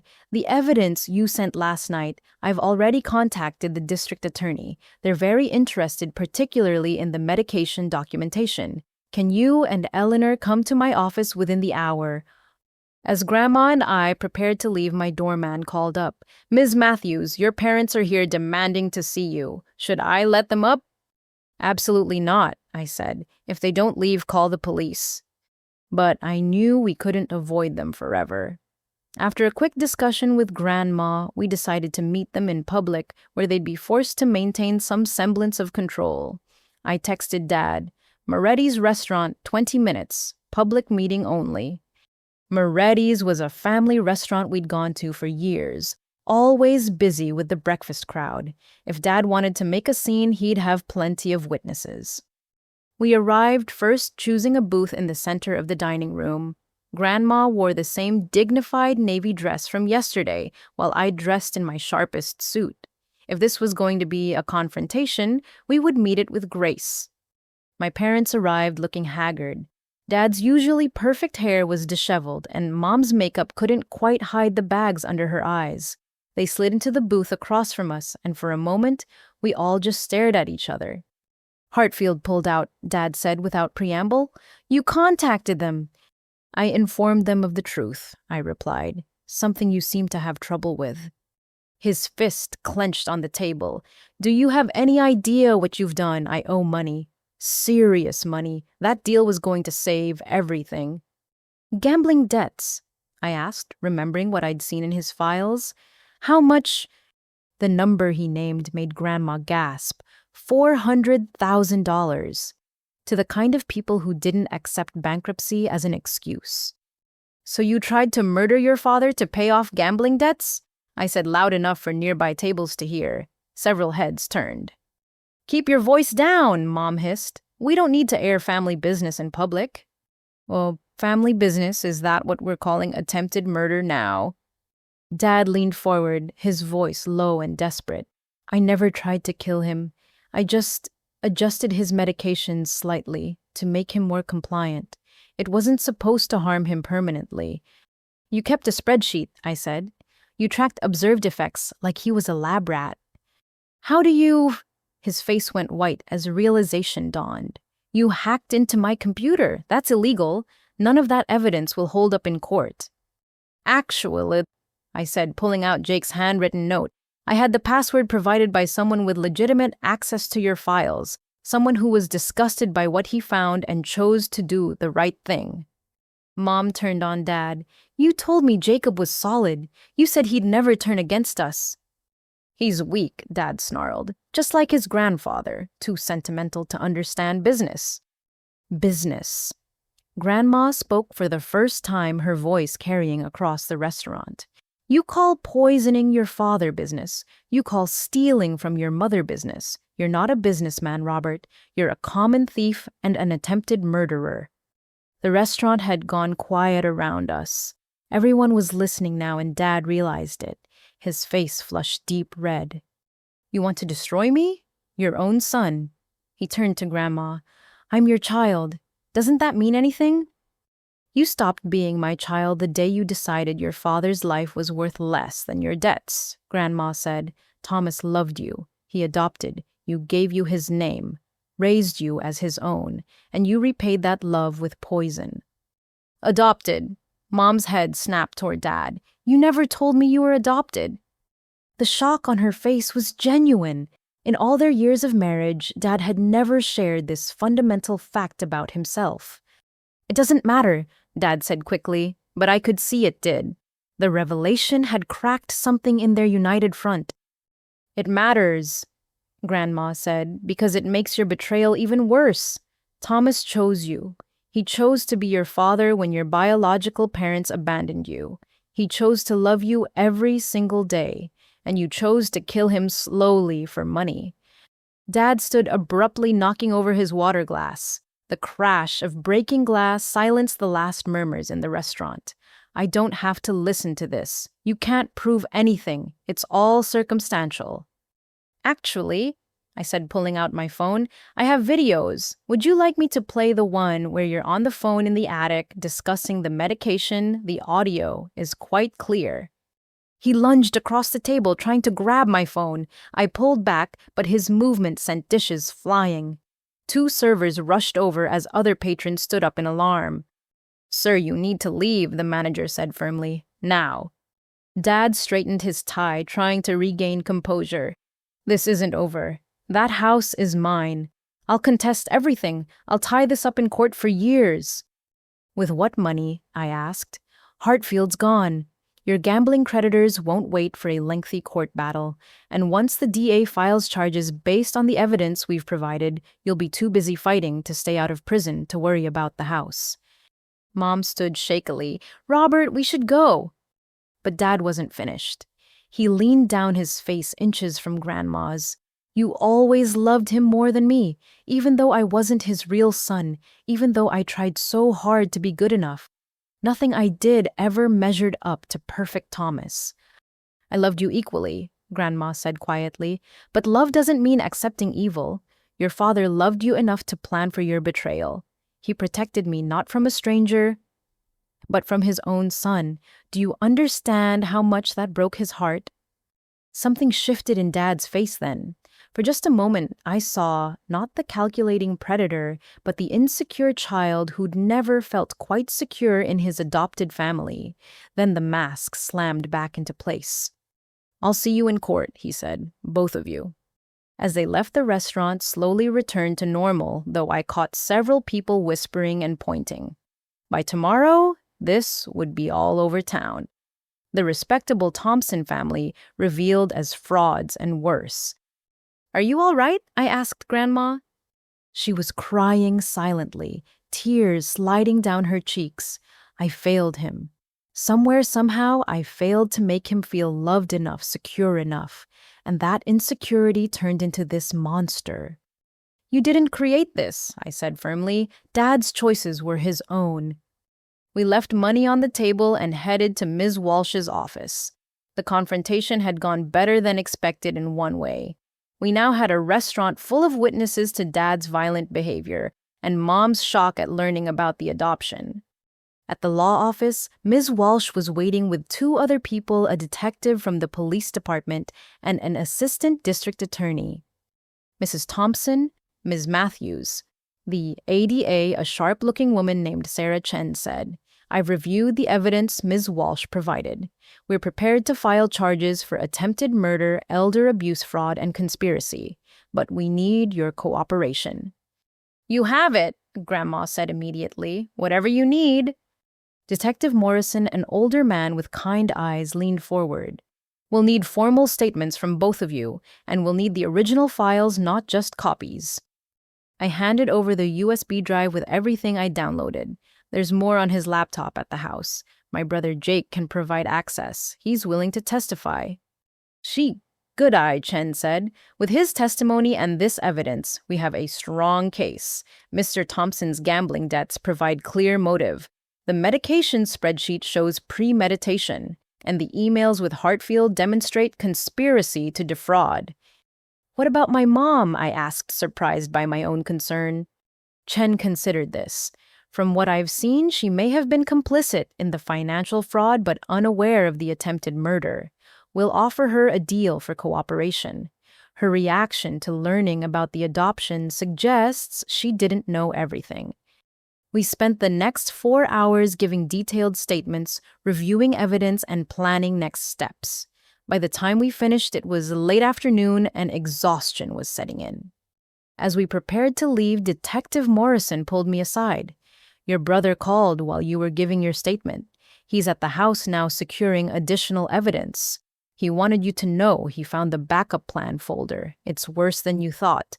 Your father had researched untraceable poisons and even looked into hiring someone to cause an accident if the medication approach failed. My stomach churned. He was really going to kill Grandpa. Multiple plans, multiple approaches. Your grandfather was wise to protect himself and your grandmother. His precautions saved both their lives. We returned to my apartment to find Jake waiting in the lobby. He looked terrible, pale, and shaking. I'm sorry, he said to Grandma before she could speak. I'm so sorry. They told me you'd be better off in a nice facility. They said the house was too big for you, that you needed help. I was drowning in debt from my business failing, and they offered me a solution. I didn't know about any of the rest. Grandma studied him for a long moment, then opened her arms. Jake fell into them like the little boy he'd once been sobbing against her shoulder. Grandpa forgave you, she whispered. So do I, but you have to make this right. I will, he promised. I'll testify. I'll tell them everything. That evening, as we sat around my dining table sharing Chinese takeout, my phone rang. It was Mom. Annabelle, she said, her voice strange. I need to see you. Alone, please. I looked at Grandma and Jake, then stepped into my bedroom to continue the conversation. What do you want, Mom? I didn't know, she said, and I could hear tears in her voice. About the medications, about trying to hurt Thomas. I thought we were just securing our financial future. I didn't know that he could. But you knew about stealing the house, about the fake psychiatric evaluation, about destroying Grandma's life. I was wrong, she admitted. I got caught up in the money and Robert's promises about our future, but I swear I didn't know about the poison. I didn't know about any plans to actually harm anyone. The ADA might offer you a deal, I said, if you cooperate, if you testify. A long pause. He's my husband. He's an attempted murderer who lied to you about fundamental parts of his life. Is that really who you want to protect? She was crying openly now. 25 years of marriage, and I didn't even know he was adopted. What else don't I know? That's something you'll have to figure out. But if you want any chance of avoiding prison yourself, you need to talk to the authorities. Tell them everything you know about the financial fraud. Will you and Eleanor ever forgive me? I thought about it honestly. I don't know, Mom. Trust takes years to build and seconds to destroy. You helped destroy it. Maybe someday, but not today. After I hung up, I returned to find Grandma teaching Jake to play chess using my old set. The irony wasn't lost on me, Grandpa's favorite game now being passed to the grandson who'd almost helped destroy his legacy. Your mother, Grandma asked. She says she didn't know about the poisoning. She might cooperate with the authorities. Grandma nodded slowly. Good, one less enemy in this war. As the evening wore on, I realized our family would never be the same. The comfortable illusion of normalcy had been shattered forever. But perhaps, from these ashes, something more honest could grow. Jake was finding his conscience. Mom was facing the truth about the man she'd married. And Dad would soon face justice for his crimes. The storm outside had passed, leaving the city washed clean. Tomorrow would bring arrests, media attention, and the long journey through the legal system. But tonight we were together. Not the whole family, but the parts worth saving. Grandpa's final gambit was playing out exactly as he'd planned. The king was protected.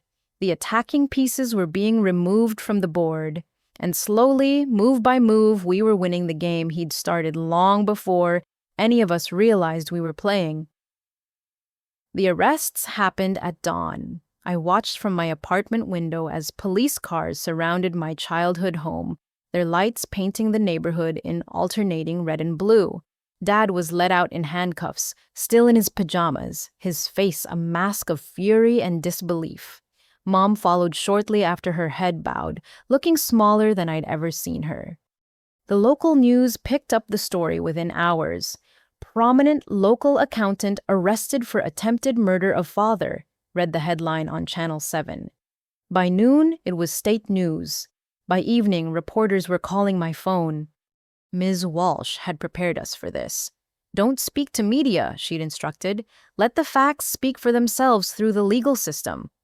2 days after the arrests, we had our first meeting with the full legal team. The conference room at Ms. Walsh's firm was packed: 2 prosecutors, 3 detectives, a forensic accountant, and a medical expert who'd reviewed Grandpa's medication records. The evidence is overwhelming, ADHN began. Mr. Thompson's digital trail alone would be enough for conviction, but combined with the videos, the testimony we're gathering, and the medical evidence, we're confident in our case. The medical expert, Dr. Patricia Reeves, pulled up a chart. Based on the spreadsheet found on Mr. Thompson's computer and pharmacy records, I can track exactly how he was overdosing his father. The doses were carefully calculated to cause confusion weakness and increase dependency without triggering immediate life-threatening symptoms. It's actually quite sophisticated for someone without medical training. He researched extensively, Detective Morrison added. We found his browser history, hundreds of searches about drug interactions, therapeutic ranges, how to mask overdose symptoms. He spent months planning this. What about my mother? I asked. She's cooperating, Chen said. She's provided financial records showing the extent of their debts, documentation of the Hartfield meetings she attended, and testimony about the plan to have Mrs. Thompson declared incompetent. In exchange, we're charging her only with conspiracy to commit fraud, not attempted murder. Jake shifted uncomfortably beside me. It was his turn to be interviewed, and he was clearly nervous. "Mr. Thompson," Chen addressed him formally, "we need to understand your involvement." For the next hour, Jake laid out everything. How Dad had approached him after his business failed, the promises of the house, the requests to support their version of Grandma's mental state, the family meetings where they'd planned their approach. I was supposed to testify that Grandma was confused, that she'd been forgetting things, mixing up names. Jake said, his voice heavy with shame. They even gave me specific examples to use, things that never happened. "When did you decide to help your sister instead?" Detective Morrison asked. "When I saw Grandma locked out of her house," Jake said, "sitting on that porch in the cold, I realized I'd been lying to myself about what we were doing. This wasn't about helping her, it was about destroying her." Ms. Walsh had been quietly taking notes. Now she spoke up. "We need to discuss the civil aspects alongside the criminal case. Robert Thompson may be going to prison, but there's still the matter of the house, the attempted sale to Hartfield, and ensuring Eleanor's financial security." "The house is complicated," the forensic accountant explained. "While the deed is in Robert's name, it sits on land owned by Eleanor. Additionally, the trust Thomas created supersedes the deed. However, we need to formally transfer everything back to ensure no future challenges." "And the insurance?" Grandma asked quietly. It was the first time she'd spoken during the meeting. "Both policies are secure," Ms. Walsh assured her. "The primary policy has already begun processing. The secondary policy, the one Robert didn't know about, will pay out within 30 days. You'll receive approximately $2.8 million in total." Grandma closed her eyes. "Thomas always said he'd take care of me." The meeting continued for another 2 hours, covering every detail of the cases. By the end, the strategy was clear. Dad would face trial for attempted murder, elder abuse, and fraud. Mom would plead guilty to lesser charges in exchange for testimony. Jake would testify for the prosecution, and Grandma would finally receive everything Grandpa had intended for her. As we prepared to leave, Chen pulled me aside. "There's something else. We've been contacted by 3 other families who suspect your father may have given them financial advice that benefited him more than them. The investigation is expanding." The implications were staggering. Dad's crimes might extend far beyond our family. That evening, Grandma and I returned to the house for the first time since she'd been locked out. The police had released it as a crime scene, and we needed to retrieve some of her belongings. Jake met us there with the keys. Walking through those familiar rooms was surreal. Everything looked the same but felt different. The renovation materials had been removed, but the ghost of my parents' plans lingered. Grandma moved slowly, touching furniture, straightening pictures, reclaiming her space. In Grandpa's study, she stopped at his desk, running her fingers over the surface where he'd spent so many hours. "He knew," she said softly. "All those times Robert visited acting concerned, bringing medications. Thomas knew what was happening and chose to protect me instead of confronting his son." "He protected you the only way he could," I said, "by letting Dad think he was winning while building a fortress around you?" We spent the next hour packing Grandma's immediate needs, but I could see she wasn't ready to move back. Too many memories, too much pain. The house would be hers again, legally, but emotionally it might take much longer. As we locked up a car pulled into the driveway, Martin Hartfield stepped out looking uncomfortable. "Mrs. Thompson," he said, "I owe you an apology. I had no idea what your son was planning. If I'd known the truth about the ownership, about any of it, I would never have entered into negotiations." Grandma studied him coolly. "Yet you were eager enough to profit from an old woman's displacement." He flushed. "You're right. I was thinking only of business, not of the human cost. I've terminated all contracts with your son and am prepared to testify about his fraudulent representations if needed." "Thank you," Grandma said simply. "That would be helpful." As he drove away, I realized another piece of Dad's plan had crumbled. Every ally he'd thought he had was abandoning him, choosing truth over complicity. The next weeks blurred together in a haze of legal procedures: the grand jury indictment, the arraignment where Dad pleaded not guilty despite overwhelming evidence, the bail hearing where he was remanded to custody due to flight risk, Mom's guilty plea and agreement to testify, Jake's sessions with prosecutors preparing his testimony. The media coverage was relentless. Our family's tragedy became public entertainment dissected on true crime blogs and local news segments. Grandma handled it with dignity, refusing all interview requests, focusing instead on healing. "I've decided what to do with the house," she told me one evening. We were in my apartment sharing tea and watching the sunset. "I want to turn it into what Thomas would have wanted, a place of refuge." She explained her vision, converting the large home into a sanctuary for elderly people facing family abuse or financial exploitation. A place where they could find safety, legal resources, and community while rebuilding their lives. "The Thomas and Eleanor Foundation," she said. "That's what I'll call it. Let something good come from all this pain." I thought of Grandpa, of all his careful planning, and knew he would have loved this idea. His final move hadn't just been protecting Grandma, it had been creating the possibility for protecting others. 3 months after the arrests, we received word that Dad had finally accepted a plea deal. Faced with the mountain of evidence and the testimony lined up against him, he agreed to plead guilty to attempted murder and elder abuse in exchange for a sentence of 25 years. He'd be eligible for parole in 15, but at his age, it might as well have been life.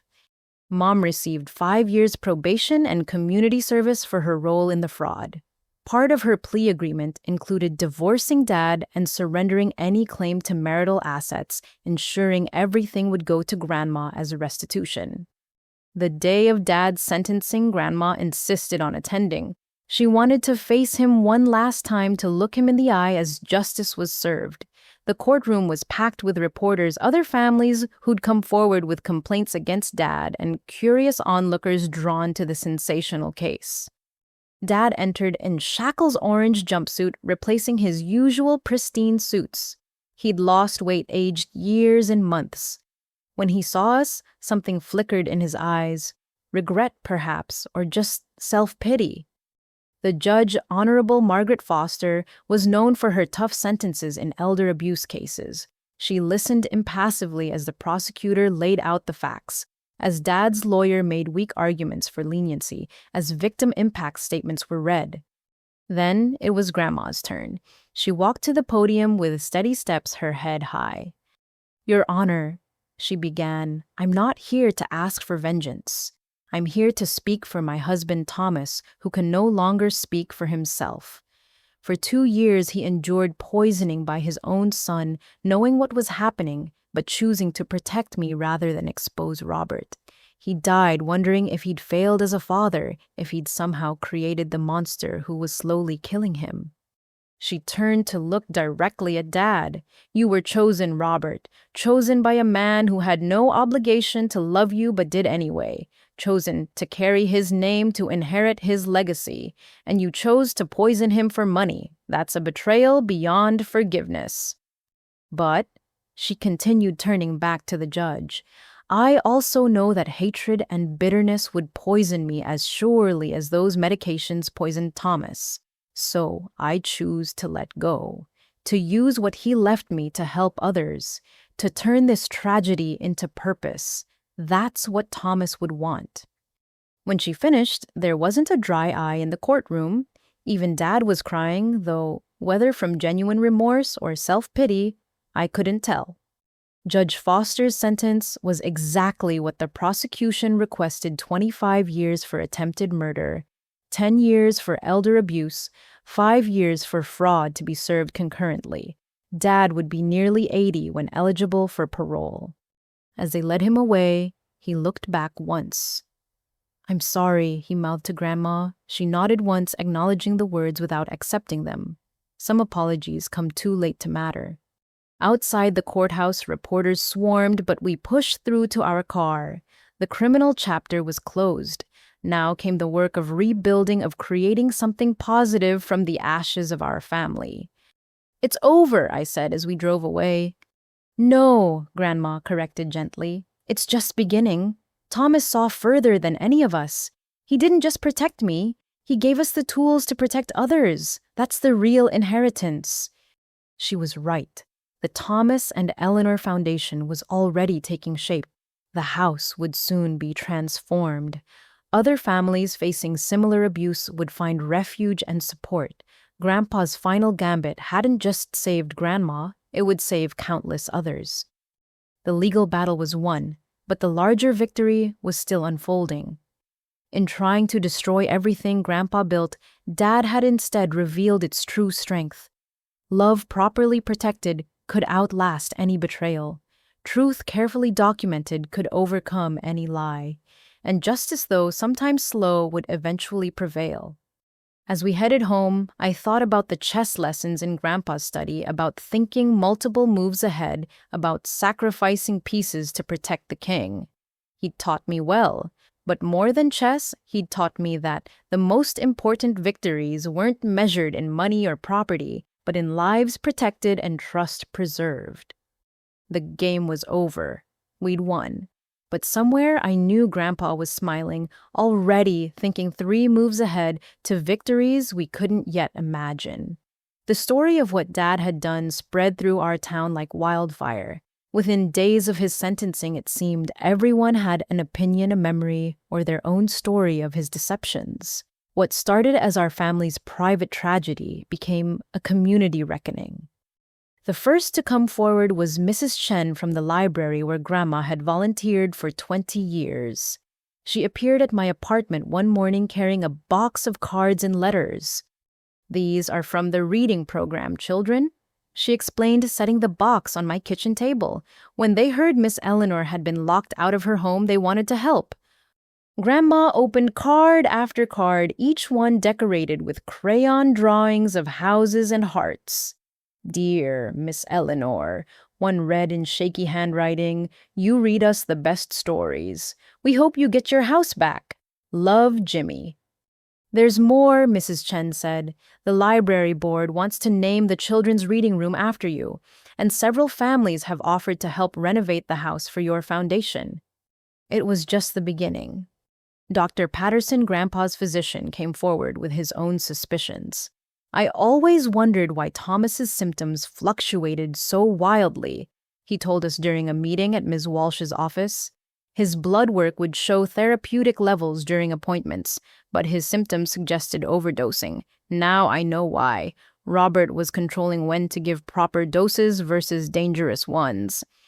The doctor had kept meticulous records which he turned over to strengthen the already solid case.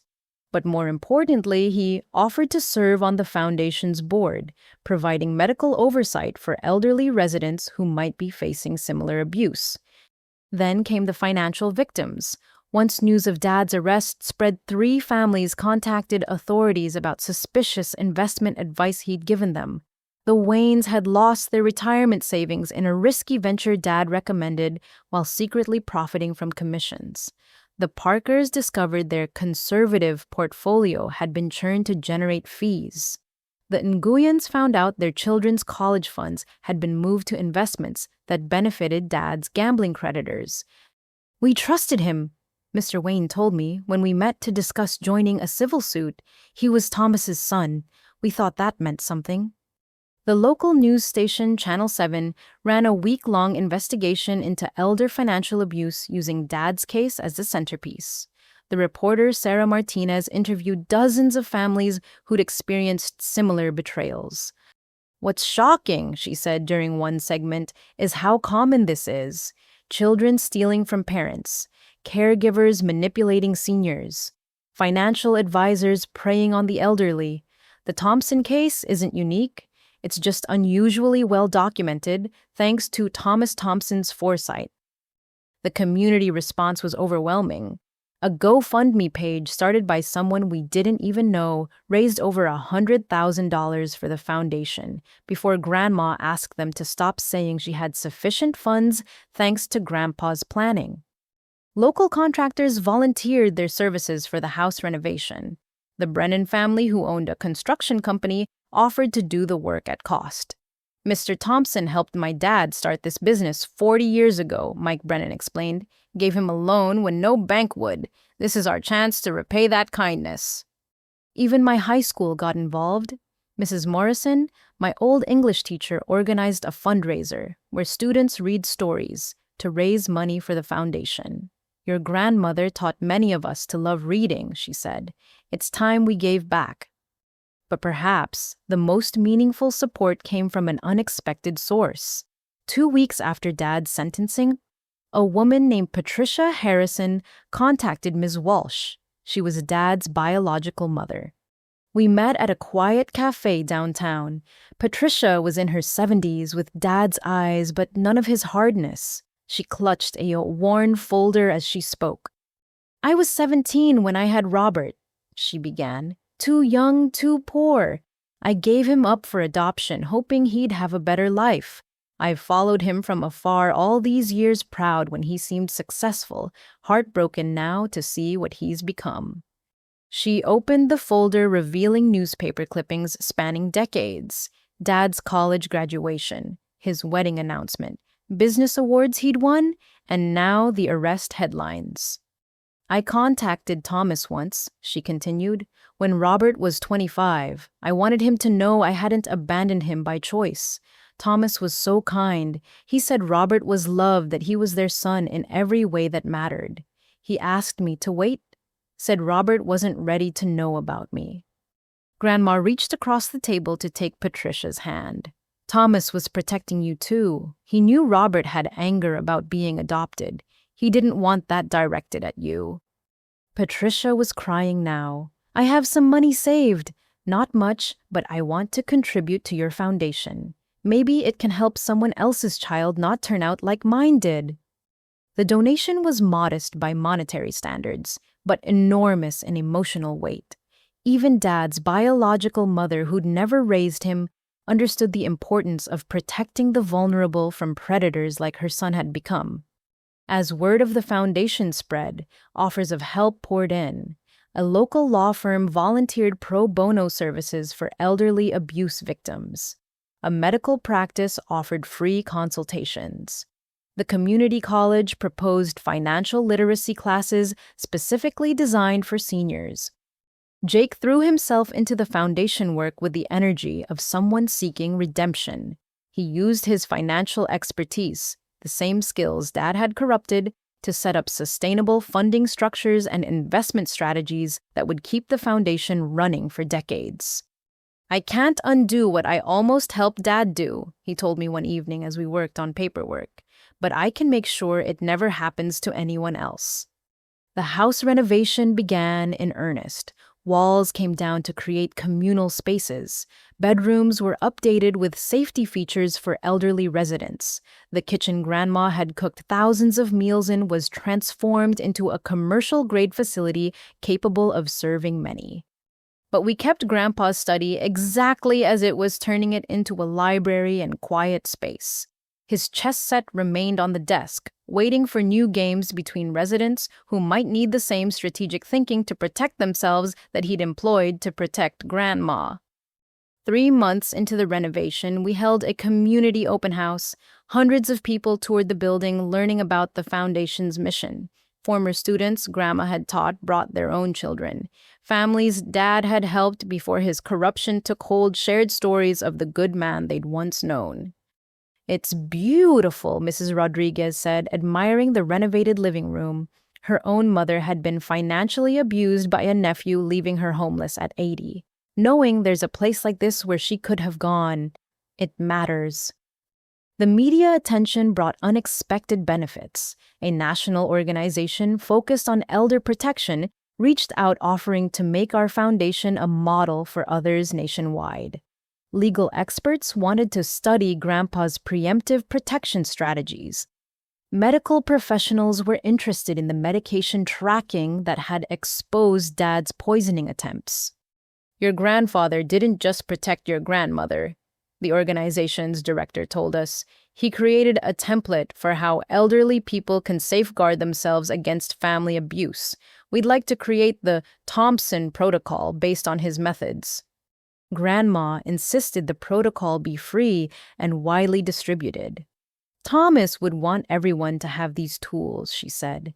Not everyone can afford lawyers and private investigators, but everyone deserves protection. The protocol included steps like creating video documentation, establishing trusts with multiple law firms, maintaining secondary insurance policies, and setting up oversight systems for medication management. Simple steps that could save lives. Channel 7's Sarah Martinez returned for a follow-up story 6 months after Dad's sentencing. This time, instead of focusing on the crime, she highlighted the community's response. From tragedy comes triumph. She reported standing in front of the renovated house. The Thompson Foundation has already helped 5 elderly abuse victims find safety and legal support. The community that rallied around Eleanor Thompson has created something lasting and important. The segment featured interviews with the foundation's first residents, Margaret, whose daughter had drained her bank accounts, William, whose son-in-law had forged his signature on property deeds, Dorothy, whose nephew had been over-medication her to keep her compliant. Each had found not just shelter, but hope.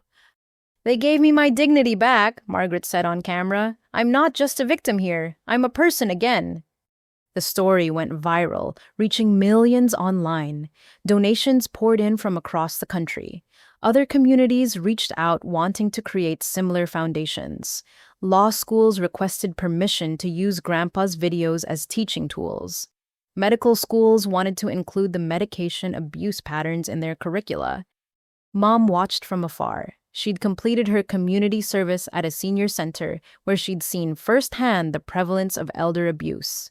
She sent a letter through Ms. Walsh, not asking for forgiveness, but offering to volunteer for the foundation once her probation allowed. "I see now what we almost destroyed," she wrote. "Not just Eleanor's life, but the chance to help so many others. I can't undo my choices, but I can try to be part of the solution." Grandma read the letter thoughtfully. "Maybe," she said, "when she's ready, when we're ready, redemption should be possible for those who truly seek it." 1 year after Dad's arrest, the foundation hosted its first fundraising gala. The same restaurant where our family had fallen apart, Moretti's donated their space and catering. The irony wasn't lost on anyone.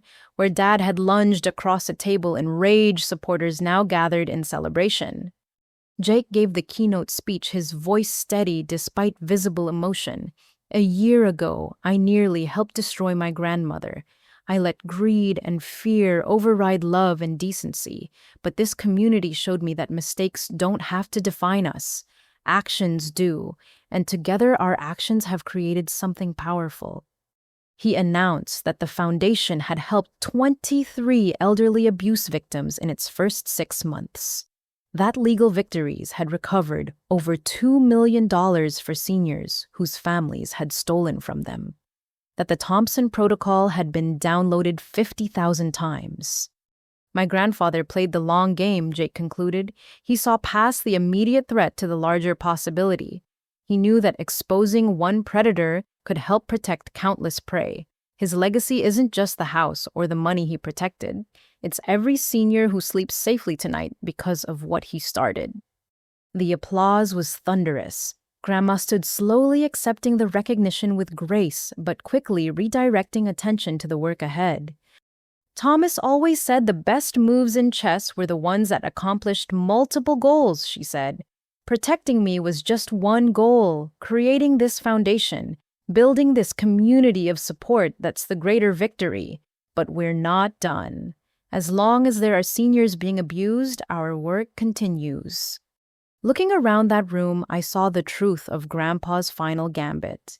He hadn't just outmaneuvered Dad, he'd transformed a personal betrayal into a community cause. where one son had tried to destroy hundreds of strangers, had stepped forward to build.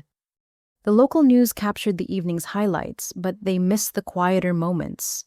Margaret teaching Dorothy to play chess using Grandpa's set. William helping Jake understand the terror of feeling trapped by family. Patricia Harrison Dad's biological mother volunteering in the kitchen alongside church ladies who'd known our family for decades.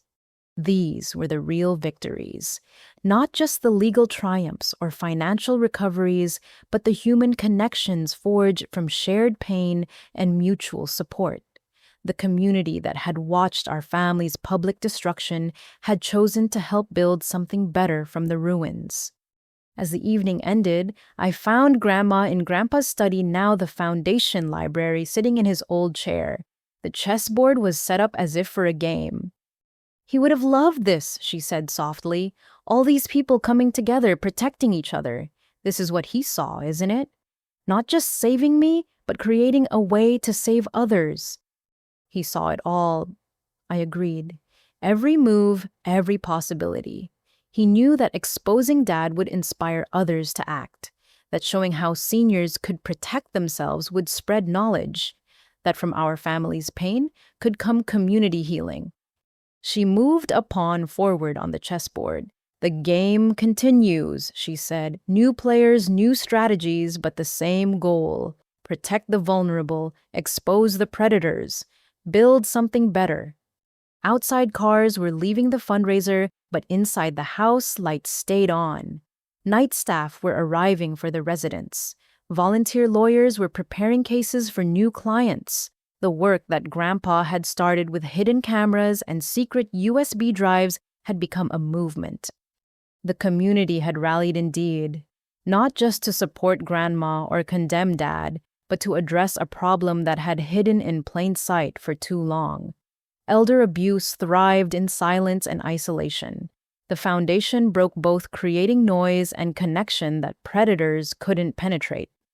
I thought about Dad in his prison cell, whether he knew about any of this, whether he understood that his attempts to steal a $3 million property had instead sparked a movement worth far more, whether he grasped that Grandpa's final move hadn't been defense, but offense, turning personal protection into community action. Probably not. Dad had never understood that true wealth wasn't measured in money, but in relationships, not in property, but in purpose. He'd played for immediate gain, while Grandpa had played for lasting impact. The foundation would continue long after all of us were gone. Other communities would replicate it. Laws would be strengthened because of cases it exposed. Families would learn to protect their elderly members using tools it provided. This was Grandpa's true legacy, not the $2 million in insurance or the house on valuable land, but the awakening of a community to its responsibility to protect its most vulnerable members. He'd turned his own son's betrayal into a catalyst for change that would ripple outward for generations. The game he'd started in secret had become a public championship, with players joining from across the country. And unlike chess, where victory meant defeating an opponent, this game's victory meant saving lives and restoring dignity to those who'd lost everything to family greed. As I helped Grandma lock up for the night, she paused at the front door, looking at the new foundation sign that hung where the family nameplate once resided. The Thomas and Eleanor Foundation, a sanctuary for seniors facing abuse. She read aloud. "He would have been so proud." "He is proud," I corrected gently. "Somewhere he's watching all of this unfold exactly as he planned. The ultimate strategic victory." She smiled, that same knowing smile I'd seen in Grandpa's final video. "Then we'd better not disappoint him. Tomorrow, 3 more families need our help. The game continues." And it would continue as long as there were predators circling the vulnerable, as long as there were seniors needing protection, as long as there were communities willing to rally against abuse. Grandpa had started something that couldn't be stopped, a movement born from betrayal but sustained by love. The community had rallied indeed, and this was just the beginning. 2 weeks after the fundraiser, Ms. Walsh called with urgency in her voice.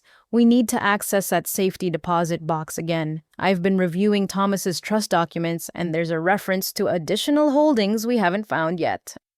Grandma and I met her at First National Bank the next morning.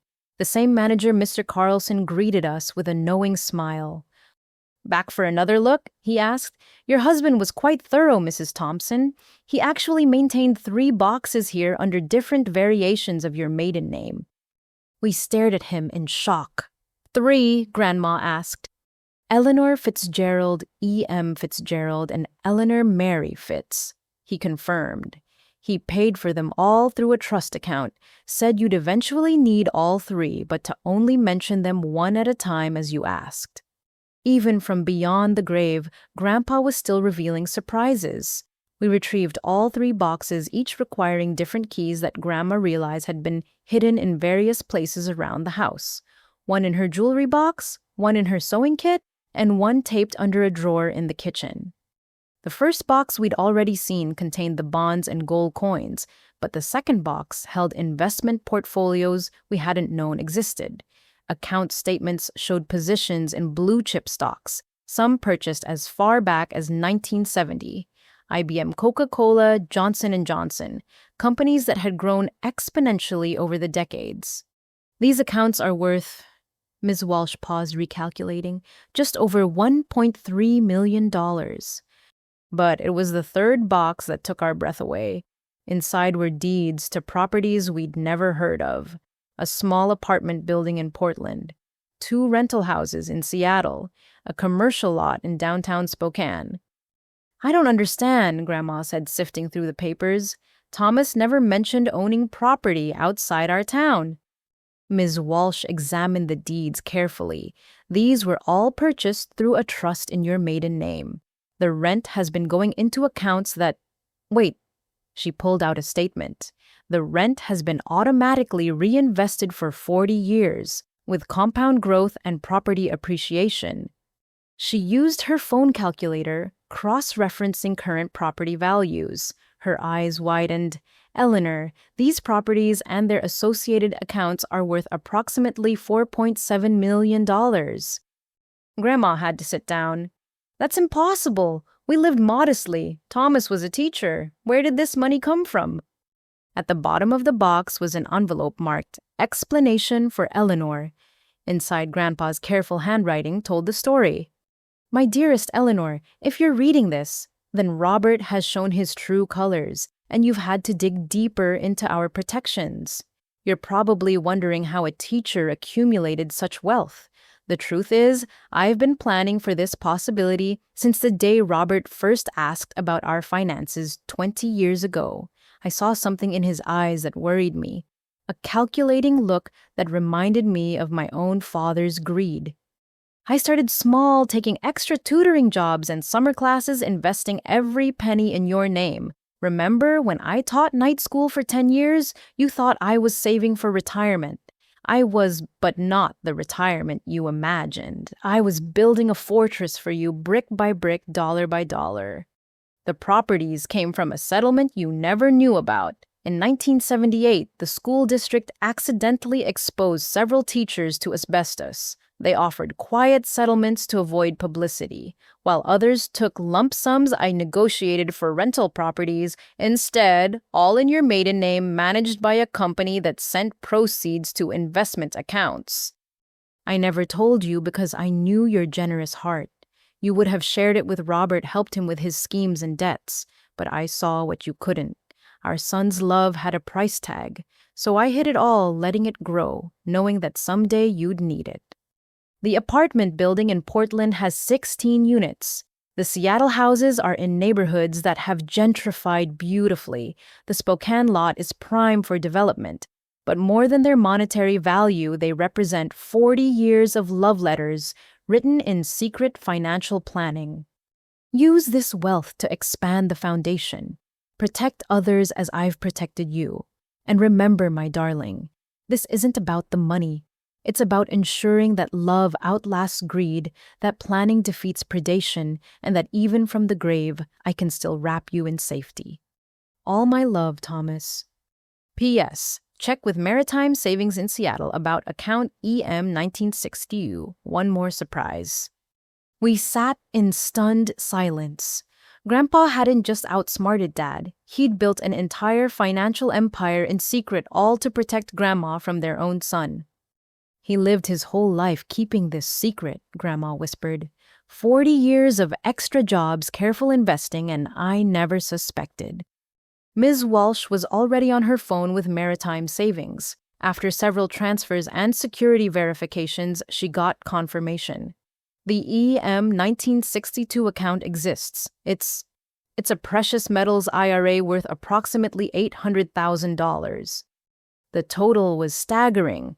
Between the properties, investments, gold bonds, insurance policies, and various accounts, Grandpa had accumulated nearly $9 million, all hidden in Grandma's name, all protected from Dad's reach.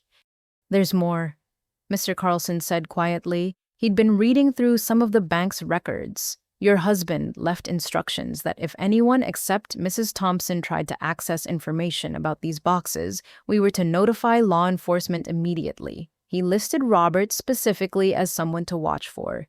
We logged 17 attempts by your son over the past 2 years to gain access. Each time we followed Thomas's instructions and reported it. Those reports had contributed to the evidence against Dad, showing his persistent attempts to find and steal assets he suspected existed but couldn't locate. Jake, who had joined us to help catalog everything, shook his head in amazement. He must have spent hours every week managing all this in secret. Different banks, different cities, different types of investments. It's brilliant. It's love, Grandma corrected softly. This is what love looks like when it knows it needs to protect itself from those who would exploit it. News of the discovery spread through our legal team and the foundation board. The implications were enormous. With nearly $9 million in assets, the foundation could expand far beyond our original vision. We could open multiple locations, suggested Dr. Patterson at an emergency board meeting. Seattle, Portland, Spokane. Use the properties Thomas acquired as foundation sites. Or sell them and build purpose-designed facilities, added Mike Brennan, our contractor board member. Create the gold standard for elder protection centers. But Grandma had a different vision. Thomas hid this wealth for 40 years. He lived modestly, worked extra jobs, sacrificed time and comfort, not for luxury, but for protection. We'll honor that. Every dollar will go toward protecting seniors from predators like Robert. She outlined her plan. The original house would remain the flagship location. The Portland apartment building would be converted to subsidized housing for seniors escaping abuse. The Seattle properties would become outreach centers. The Spokane lot would host a legal aid clinic specializing in elder law. We'll call it the Thompson Network, she said. Connected safe houses and legal resources across the region. No senior facing abuse should have to choose between exploitation and homelessness. The foundation lawyer raised a concern. This amount of money will attract attention. Other relatives might come forward challenging the gifts. Let them, Grandma said firmly. Thomas documented everything.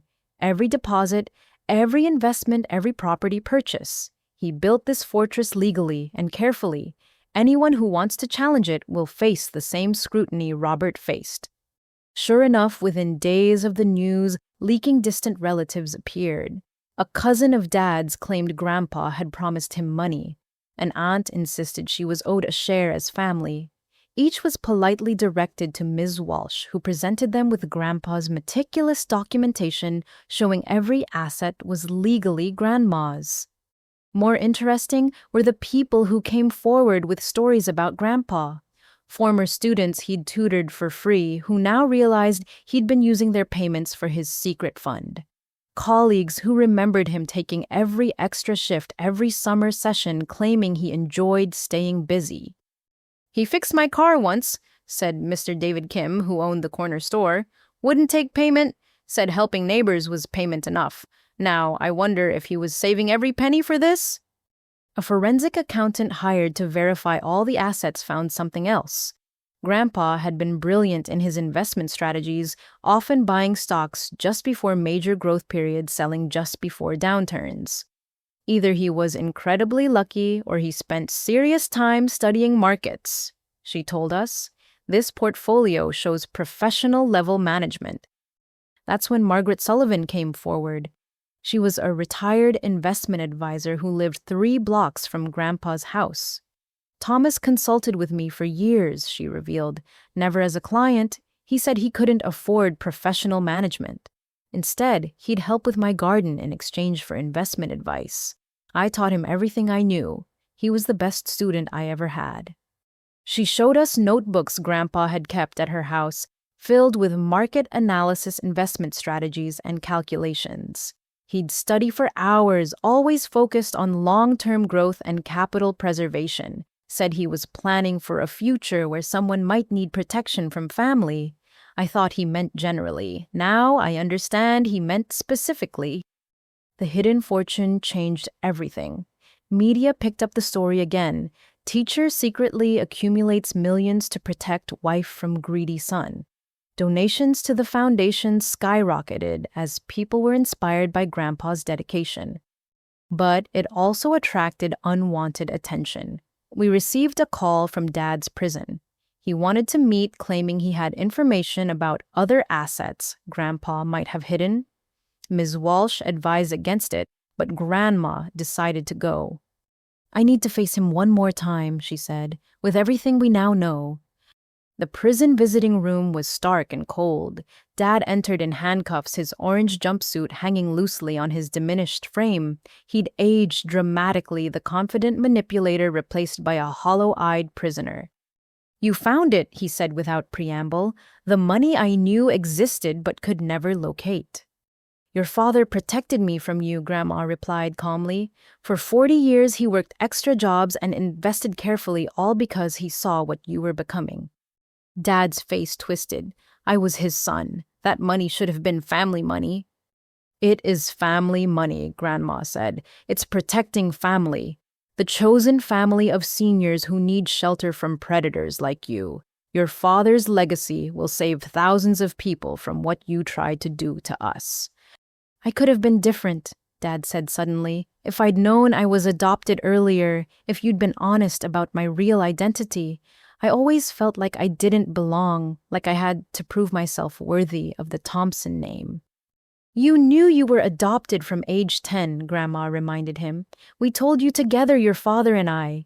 We said you were chosen, loved, wanted. You twisted that into resentment. Because I could see it in how he looked at me sometimes, Dad insisted, like he was waiting for bad blood to show itself. And it did, didn't it? My birth parents were probably criminals too. Your birth mother is a lovely woman who volunteers for our foundation, Grandma said quietly. She was just young and unable to care for you. There's no bad blood, Robert, just bad choices. Yours. The revelation that his birth mother was involved with the foundation seemed to break something in Dad. She gave me away, and now she helps strangers. She helps victims of the son she couldn't raise. She's trying to make amends for pain she never caused, while you refuse to acknowledge pain you definitely did cause. Dad slumped in his chair. The other assets, he said finally, there's a storage unit, paid up for 50 years in advance. Thomas rented it under the name T.S. Eliot. He mentioned it once when he was supposedly confused from medication. I thought it was gibberish. We found the storage unit in an industrial area outside town. Inside were not more financial documents, but something else entirely. Thousands of photographs, home movies, letters, and mementos. The entire history of our family carefully preserved. He knew, I said, looking at photos of Dad's adoption day, his first bike, his college graduation. Grandpa knew that someday the family would fracture. He preserved the good memories before they could be tainted by the bad. There were letters, too, hundreds of them, all addressed to my son Robert, but never sent. Each one expressing love, disappointment, hope, and fear. The final one, dated just a month before Grandpa died, was heartbreaking. My dear son, I've watched you plan my demise and your mother's destruction. Every poison pill you hand me, I take as communion with your corrupted soul. I forgive you even as you kill me. But I cannot let you harm Eleanor. So I've built walls you cannot scale, locked doors you cannot open. Not from hatred, but from love. Love for the woman who deserves protection and love for the son who needs stopping. Perhaps prison will teach what I couldn't. Perhaps losing everything will help you find your soul. I'll die hoping for your redemption even as I plan for your defeat. Forever, your father Thomas. Grandma read it with tears streaming down her face. He loved you to the end, she told the empty storage unit as if Dad could hear. Even knowing what you were doing, he loved you. We donated the family archives to the foundation, creating a memory room where residents could share their own family histories. The good mixed with the bad, the love persisting despite the pain. The storage unit revelation prompted Dad to provide one more piece of information through his lawyer. There was a safety deposit box at a bank in Canada that Grandpa had mentioned years ago. He didn't know what it contained, but remembered the name of the bank. This final box contained no money or property deeds. Instead, it held letters from other teachers Grandpa had helped over the years, students he'd mentored, families he'd supported secretly. Each letter thanked him for kindness, for loans never collected, for wisdom freely shared. "This is the real fortune," Grandma said, reading through them. "Not the millions in property or investments. These lives he touched. This is what Robert never understood. Wealth isn't what you accumulate, it's what you give." Among the letters was one that stood out, from a former student named Michael Chen, now a successful tech entrepreneur. "Mr. Thompson, you probably don't remember lending me $300 for textbooks in 1985. You said to pay it forward someday. I've enclosed a check for $300,000 for whatever charity you support. It's time to pay it forward." The check, uncashed for 15 years, was made out to the Thompson Student Fund. Grandpa had never deposited it, perhaps waiting for the right moment. That moment was now. We used it to establish a scholarship program for students interested in elder law, forensic accounting, or social work, focused on senior protection. The first recipients were chosen from families affected by elder abuse, turning their pain into professional purpose. The hidden fortune had layers beyond monetary value. Each discovery revealed more about Grandpa's character, his foresight, his deep love expressed through decades of secret sacrifice. He'd given up time with family to work extra jobs, lived modestly while accumulating millions, all to ensure that when the test came, love would triumph over greed. Standing in the renovated Foundation Center, surrounded by residents sharing meals and volunteers offering services, I understood the true magnitude of Grandpa's victory. He hadn't just protected Grandma or exposed Dad. He'd transformed a personal betrayal into a social movement, a hidden fortune into a public trust. Dad remained in prison, receiving reports about the Foundation's growth, the network's expansion, the lives saved by Grandpa's foresight. Whether he felt remorse or just regret, we couldn't know. But his attempt to steal a few million had instead released nearly 10 million into protecting others from people like him. The fortune was no longer hidden. It was invested in plain sight, in safe houses, legal clinics, scholarship programs, and most importantly, in the belief that with proper planning and community support, love could indeed outlast greed. Grandpa's chess game had revealed its final piece, a king's ransom in kindness carefully accumulated and perfectly deployed.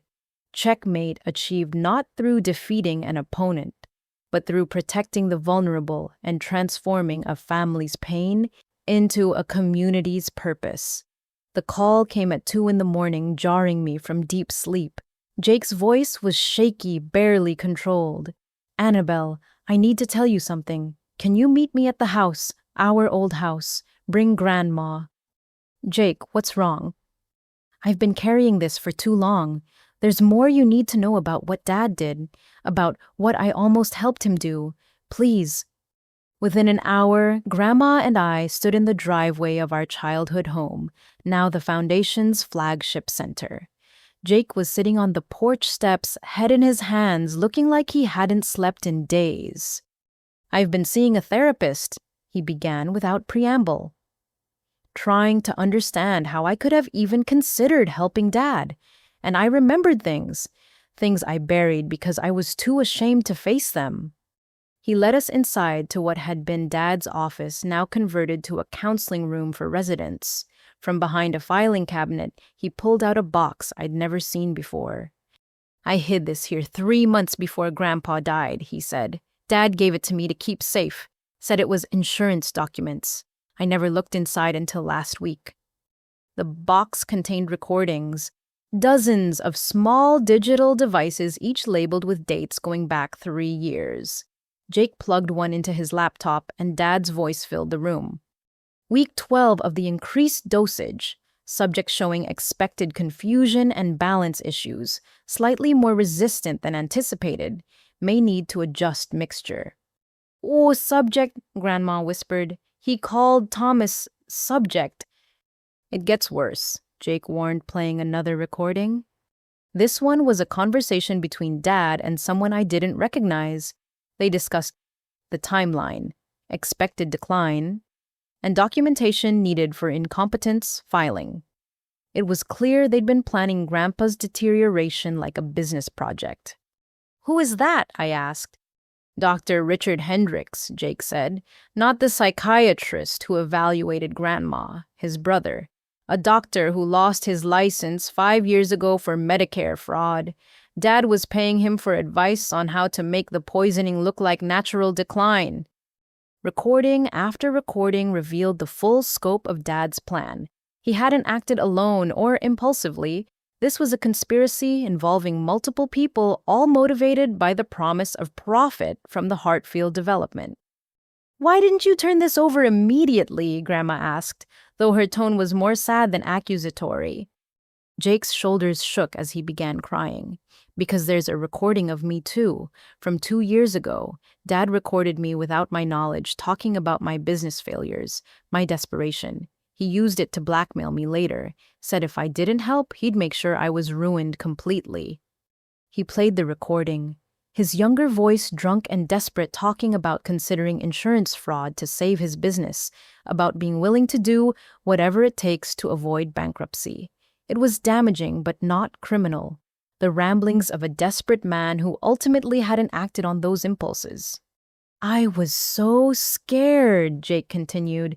"He said he'd edit the recording, make it sound worse, send it to my clients and partners. I know I should have been stronger, should have protected Grandpa regardless, but I was weak." "You were human," Grandma said gently, "and you're here now telling the truth. That matters." But Jake wasn't finished. "There's something else. The main reason I called you tonight. I've been monitoring Dad's prison communications through a friend who works there. He's been getting visits from someone, a woman named Valerie Morrison." The name meant nothing to us until Jake explained. "She's a con artist with a history of targeting elderly victims, and she's been very interested in Dad's stories about hidden money that he claims Grandpa had. Money we haven't found yet." "We found everything," I said. "The properties, the investments, all of it." Jake shook his head. "Dad told her about a safe. A floor safe in the basement that Grandpa installed himself 40 years ago. He says he once saw Grandpa open it, but never learned the combination. We'd been through every inch of the house during renovations. No safe had been found, but Jake led us to the basement, to a corner behind the old furnace. He moved aside boxes of foundation supplies and pointed to a section of floor that looked identical to every other section. Dad said it was here. Grandpa apparently covered it with new concrete at some point, but the safe should still be underneath. We called Mike Brennan, our contractor board member, who arrived within an hour with specialized equipment. Using a metal detector and ground-penetrating radar, he confirmed there was indeed a large metal object about 2 feet below the concrete. This is going to take some careful work, Mike said. We don't want to damage whatever's inside. As his crew carefully excavated, Jake continued his confession.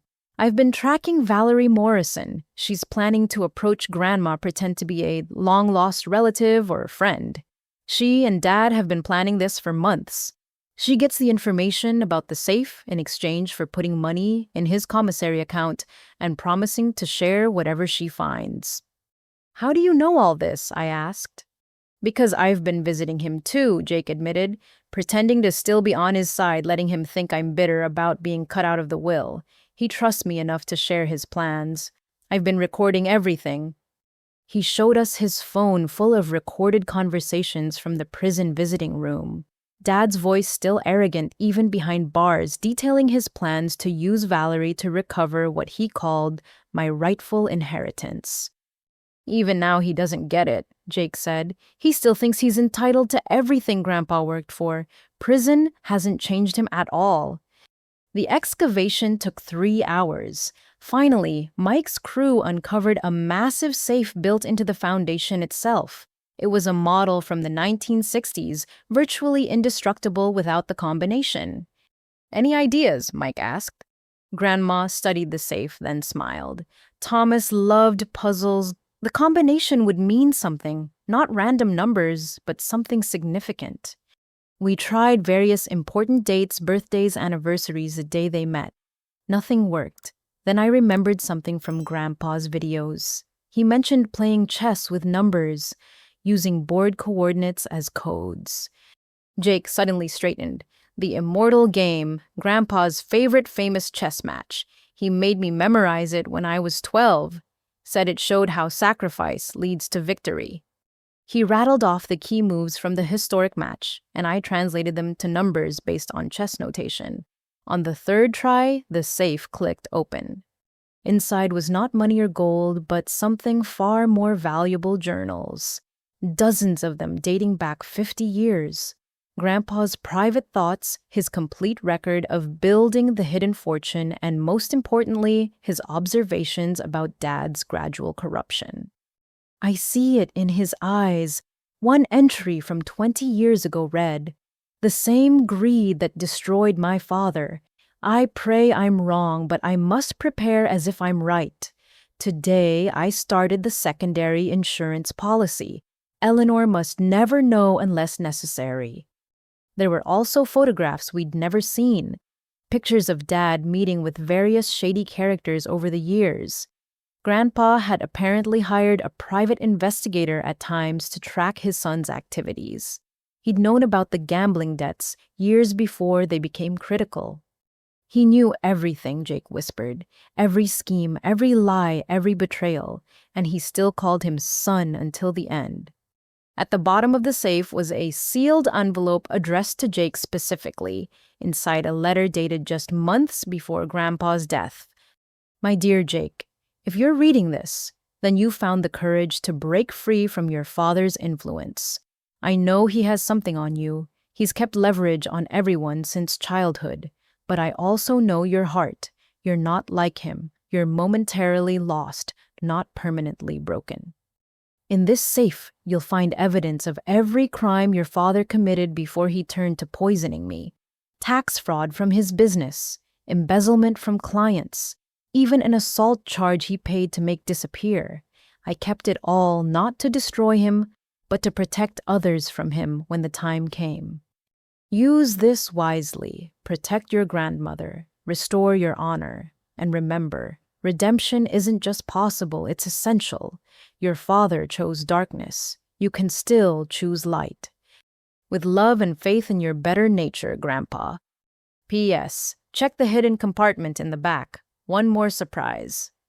Jake felt around until he found a concealed panel. Inside was a USB drive and a small key. The drive contained financial records showing that Grandpa had set aside a trust fund for Jake, separate from everything else. Not a fortune, but enough to start over clean. He never gave up on me, Jake said, crying openly now. Even when I was ready to betray him, he was planning my redemption. The small key was for a safety deposit box at a credit union across town.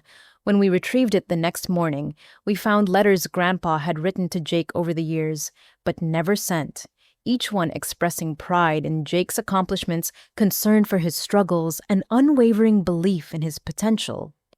"You have your mother's conscience," one letter read.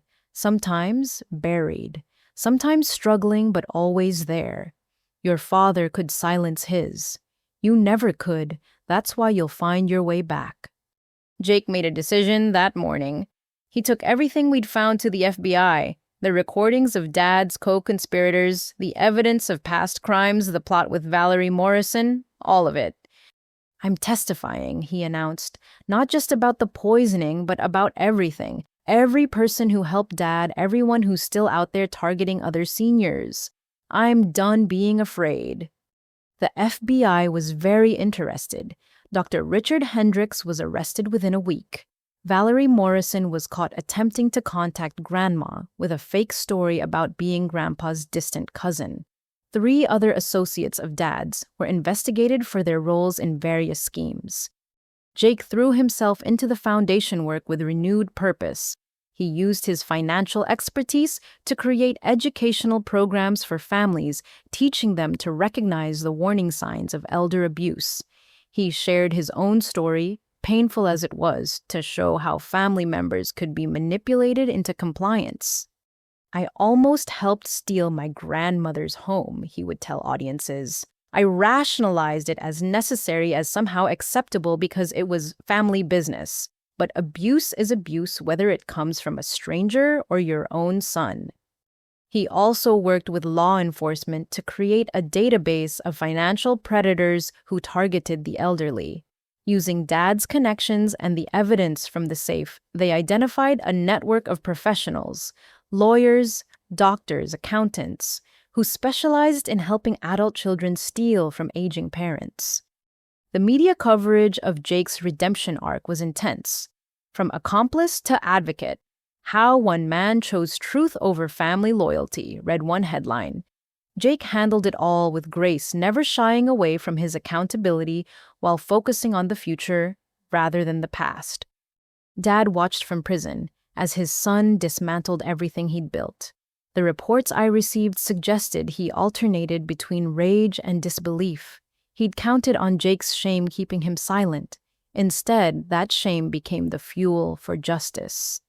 6 months after finding the safe, Jake stood before a packed courtroom to testify in the trial of Dr. Richard Hendricks. His testimony was clear, detailed, and devastating. He explained how the doctor had provided specific instructions on medication combinations that would cause maximum confusion with minimal detectability. "My father called it the sweet spot," Jake testified. "Enough to make Grandpa compliant, but not enough to trigger immediate medical intervention. Dr. Hendricks provided the exact dosages and timing." The doctor was convicted on multiple counts of conspiracy to commit murder and elder abuse. His sentence, 15 years. One by one, Dad's network fell apart, each conviction adding years to potential sentences for any future predators considering similar schemes. But Jake's greatest contribution came through his work with families. He created a program called Breaking the Silence, specifically for adult children who suspected their siblings or parents of elder abuse but felt trapped by family loyalty. "Family loyalty shouldn't protect predators," he would say at every session. "Real love sometimes means stopping someone you love from hurting someone else you love." The program grew rapidly. Families came forward with stories similar to ours. Adult children stealing from parents, siblings fighting over inheritances, while elders suffered caregivers manipulating their charges. Jake's willingness to share his shame gave others permission to share theirs. 1 year after his late-night confession, Jake received an unexpected letter. It was from Dad, the first communication between them since Jake had turned over the evidence. "You destroyed me," Dad wrote, "your own father. For what? For a grandmother who won't live much longer anyway. For the approval of strangers, you're weak, just like I always knew.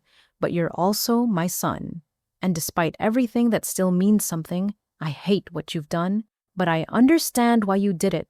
Maybe that's what Grandpa meant about redemption. Understanding without forgiving.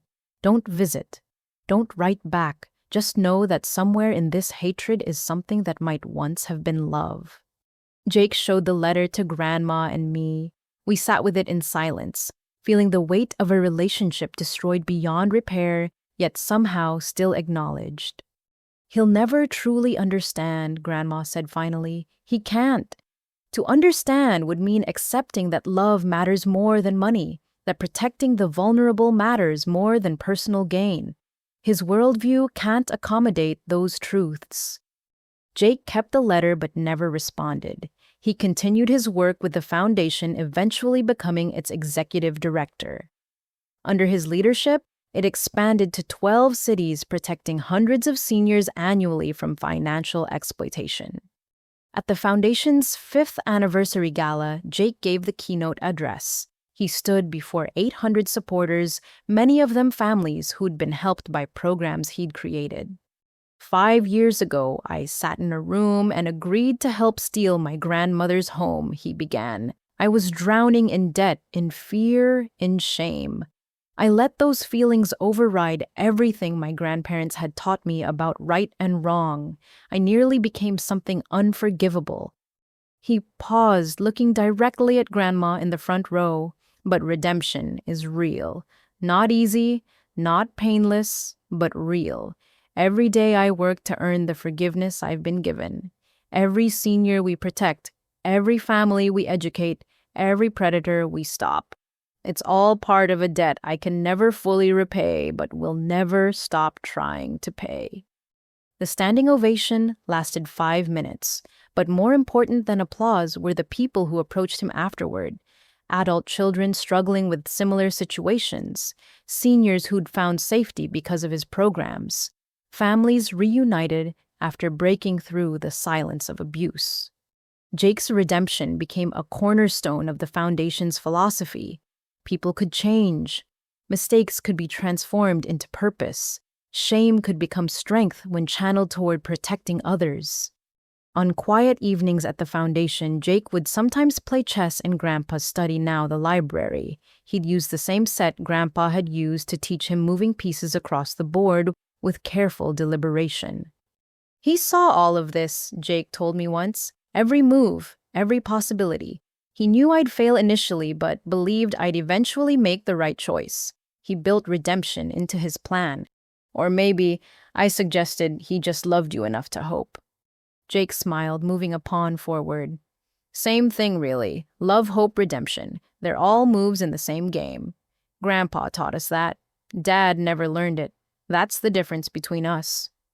The man who'd once agreed to betray his grandmother had become her fiercest protector and the guardian of hundreds of other vulnerable seniors. His journey from accomplice to advocate proved that Grandpa's greatest legacy wasn't the millions he'd hidden or the legal protections he'd arranged. It was the belief that people could choose to be better than their worst moments, that families could heal even from the deepest betrayals, that love properly nurtured and protected could indeed triumph over greed. Jake's redemption was complete not because he'd erased his past, but because he'd transformed it into purpose. Every day, through his work and witness, he proved that Grandpa's faith in second chances had been justified. The safe in the basement had contained more than evidence and letters. It had held the possibility of redemption, patiently waiting for the right moment to transform shame into salvation. Grandpa's longest game had been not just protecting Grandma, but saving Jake from himself. And in the end, that might have been his greatest victory of all. The federal courthouse stood like a fortress of justice against the gray March sky. 3 years after Grandpa's death, the trial that would expose the full network of elder abuse conspirators was finally beginning. Not just Dad's case, which had already resulted in his conviction, but the broader conspiracy involving medical professionals, financial advisors, and even a judge who had rubber-stamped fraudulent competency hearings. I sat with Grandma in the prosecution section, Jake on her other side. Behind us, rows filled with families affected by similar schemes, reporters from national outlets and legal observers who understood this case could set precedents for elder abuse prosecution nationwide. The lead prosecutor, Assistant U.S. Attorney Mariah Santos, had built her career on complex financial crimes, but she'd told us this case was personal. My own grandmother was victimized by a similar scheme, she'd confided. This trial is for all of them. The defendant's table was crowded. Dr. Richard Hendricks, already serving 15 years, was brought in chains to testify against his co-conspirators in exchange for a reduced sentence. Beside their lawyers sat Margaret Willis, the psychiatric nurse who'd falsified mental evaluations. James Crawford, the financial advisor who'd helped hide asset transfers. And most shocking of all, Judge Patricia Mills, who'd signed emergency orders without proper hearings. The United States will show, Santos began in her opening statement, that these defendants operated a sophisticated criminal enterprise targeting the elderly. They called it the harvest, their term for systematically stripping seniors of assets through medical manipulation, legal maneuvering, and financial fraud. She clicked through a presentation showing the network's structure. At the center was a man named Victor Castellano, who ran a consulting firm that supposedly helped families manage elder care. In reality, it was a clearinghouse for connecting predatory family members with professionals willing to facilitate elder abuse for a cut of the proceeds. The defendants didn't just enable individual crimes, Santos continued. They industrialized elder abuse, turning it into a business model that victimized over 200 seniors across 5 states, stealing approximately $47 million. The evidence was overwhelming. Email chains discussing client development, their term for identifying vulnerable seniors with significant assets. Training materials on how to create paper trails suggesting dementia.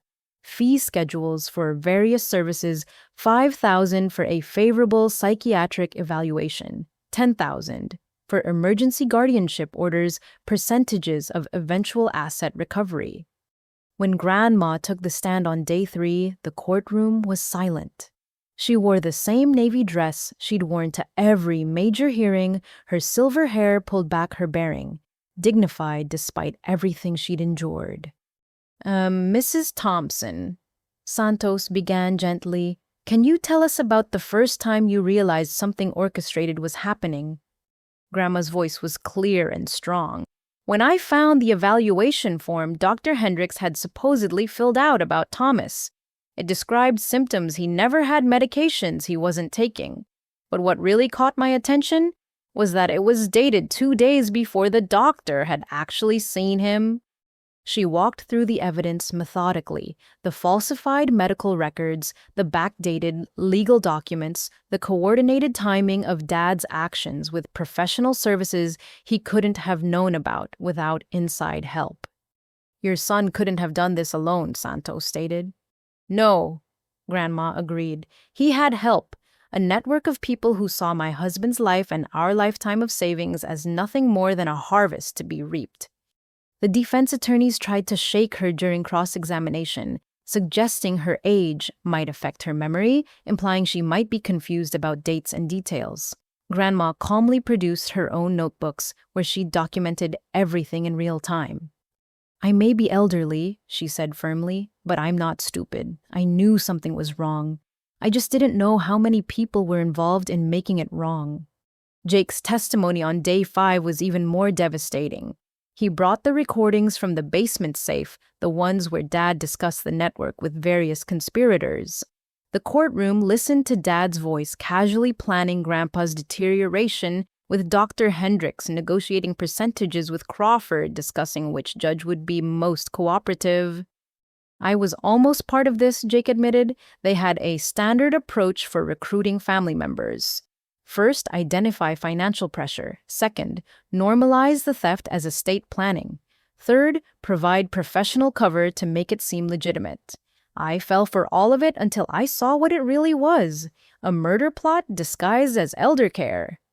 The most dramatic testimony came from Dr. Hendricks himself. Facing additional charges and wanting to reduce his sentence, he laid out the entire operation. How Castellano recruited professionals with financial problems or ethical violations in their past.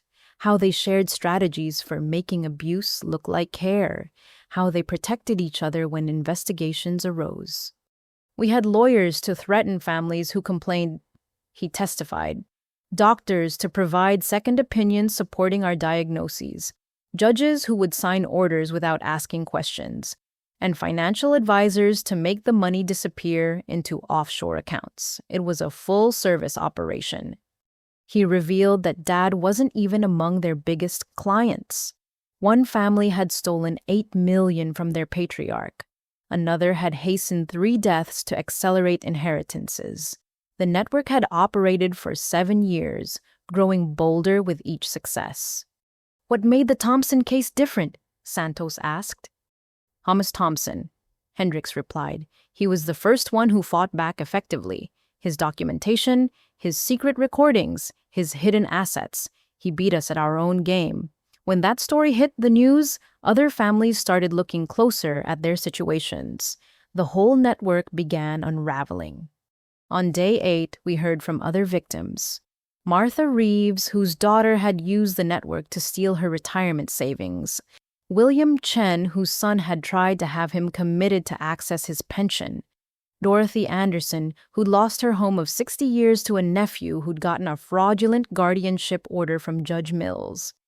Each story followed the same pattern isolation of the elder medical manipulation to create symptoms of decline legal maneuvering to gain control financial exploitation disguised as care. The network had refined their approach to near science with success rates that would make legitimate businesses envious. The defense tried various strategies. The lawyers claimed their clients were providing legitimate professional services, not participating in a conspiracy. The doctors insisted they'd made honest diagnostic errors. Judge Mills maintained she'd relied on presented evidence and couldn't have known it was falsified. But Santos had done her homework. She presented Judge Mills' bank records showing deposits that coincided with her emergency orders. She showed emails where Crawford discussed wet work, their code for cases requiring medical intervention to create necessary symptoms. She played recordings of Castellano training new recruits on how to identify ripe fruit, seniors with significant assets and limited family oversight. On day 12, a surprise witness appeared. Valerie Morrison, the con artist who tried to approach Grandma on Dad's behalf, had flipped. Arrested on unrelated charges, she'd offered information about the network in exchange for leniency. Castellano tried to recruit me 2 years ago, she testified. Said I had the right skills but wrong approach. Why work alone when I could be part of something bigger? He showed me their setup. Doctors, lawyers, judges, financial people said they'd cleared $40 million in 5 years with almost no risk. Why didn't you join? Santos asked. Morrison actually laughed. I'm a thief, not a murderer. When I realized they were actually killing old people slowly but surely, I walked away. Even crooks have standards. Her testimony revealed another layer: the network's connections to organized crime. Several of their financial advisors were washing money for larger criminal operations. The elder abuse was funding drug trafficking, illegal gambling, and worse. The prosecution's closing argument took 3 hours. Santos methodically walked through each defendant's role, showing how they'd turned professional services meant to protect the elderly into weapons against them. She displayed charts showing the money flows. The victim counts the coordinated timing of various schemes. These defendants want you to believe they were independent actors who happened to make similar mistakes, she said. But the evidence shows a criminal enterprise as organized as any drug cartel or fraud ring. They just chose the most vulnerable victims possible. Elderly people who trusted the very systems meant to protect them. She ended with Grandpa's photo on the screen. Thomas Thompson spent his final years fighting not just for his life, but for his wife's future. He succeeded because he understood what he was facing. Not individual bad actors, but an entire system corrupted for profit. Today, you can help complete his victory by holding that system accountable. The defense closings were weak by comparison. Each lawyer tried to isolate their client from the others, claiming lack of knowledge about the broader conspiracy. But the evidence of coordination was too strong, the patterns too consistent across cases. The jury deliberated for 4 days. When they returned, the foreman stood solemnly. On the count of conspiracy to commit elder abuse, we find all defendants guilty. On the count of racketeering, we find all defendants guilty. On the count of money laundering, we find the financial defendants guilty. On the count of conspiracy to commit murder. He paused. The courtroom held its breath. We find Dr. Hendricks and Victor Castellano guilty. The courtroom erupted. Families who'd lost everything to the network wept with relief. Reporters rushed to file stories. The defendants sat stunned as the reality of federal prison terms sank in. Sentencing came 6 weeks later. Castellano received life without parole for running a continuing criminal enterprise that resulted in deaths. Dr. Hendricks got 40 years total. Crawford received 25 years. Judge Mills, in a particular fall from grace, was sentenced to 30 years and permanent disbarment. This court has seen evil disguised as care, the federal judge said during sentencing. The defendants perverted every profession meant to protect the vulnerable. They turned medicine into poison law, into theft, financial advice into fraud. Their sentences must reflect not just the money stolen, but the trust betrayed and lives destroyed. Outside the courthouse, Santos held a press conference. The case had exposed similar networks in 3 other states. Federal legislation was being drafted to strengthen elder abuse penalties and require better oversight of guardianship proceedings. The Thompson case showed us this isn't about individual bad actors, she said. It's about systems that can be corrupted when profit matters more than people.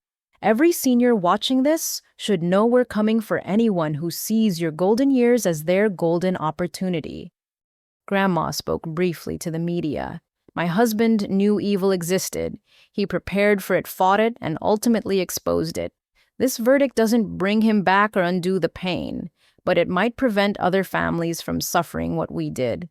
That's Thomas's true legacy. Not just protecting me, but protecting strangers he'd never meet.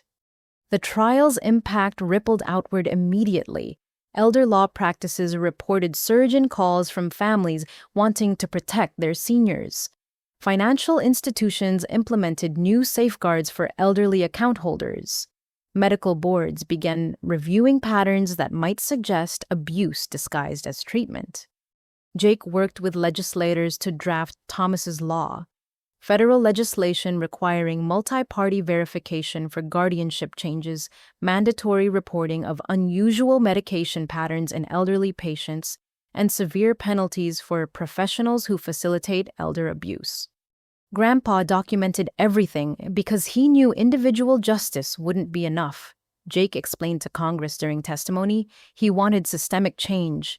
This law is that change. The foundation used the trial's publicity to expand further. Donations poured in from families who recognized their own experiences in our story. We opened centers in every city where the network had operated, providing safe housing and legal support for seniors escaping abuse. Dad watched it all from prison.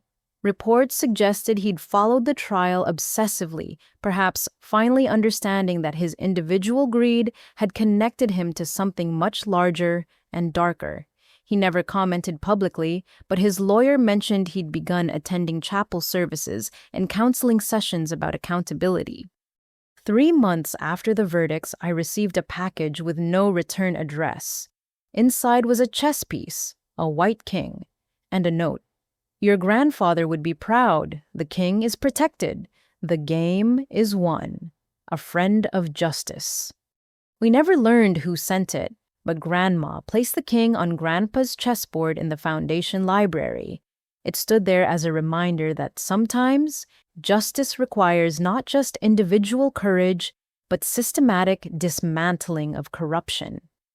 The trial had exposed the industrial scale of elder abuse hidden behind professional credentials and family relationships.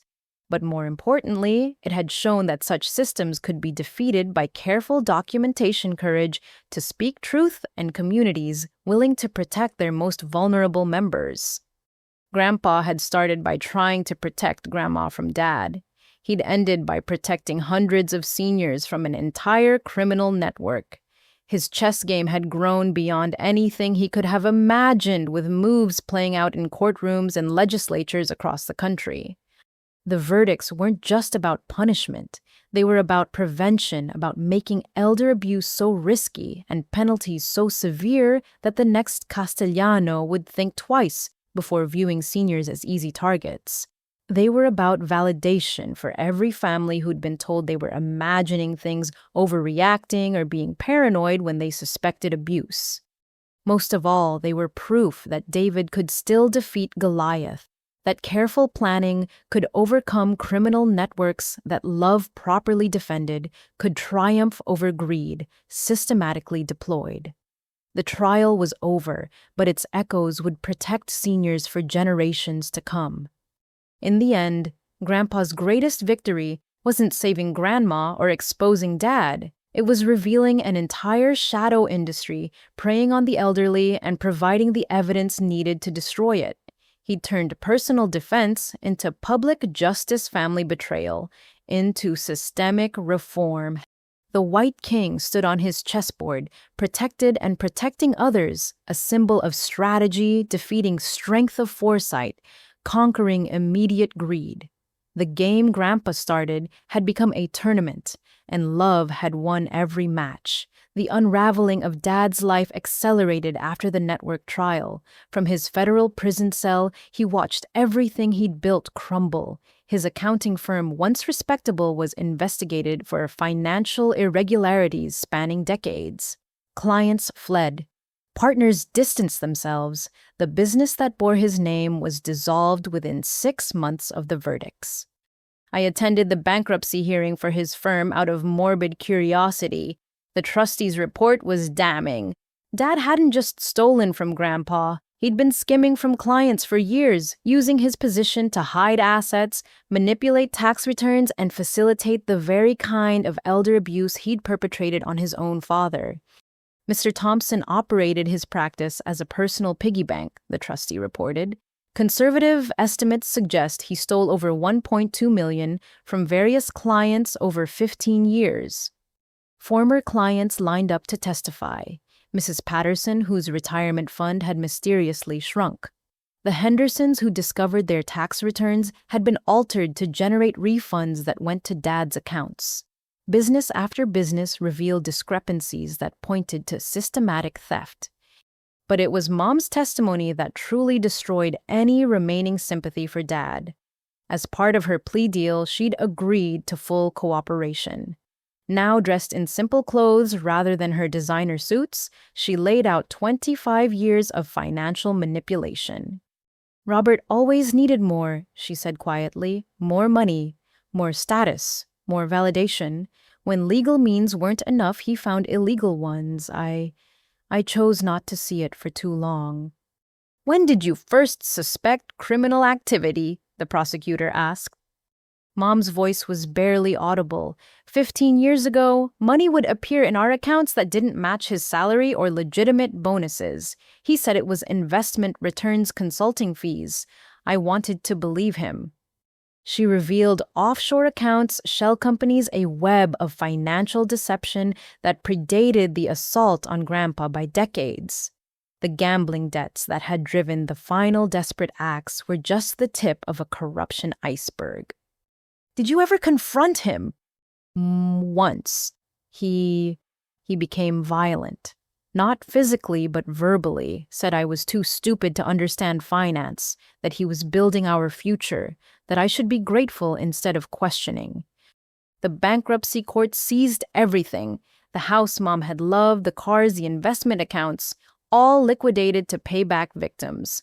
Mom moved into a small apartment working as a bookkeeper for a nonprofit that helped gambling addicts.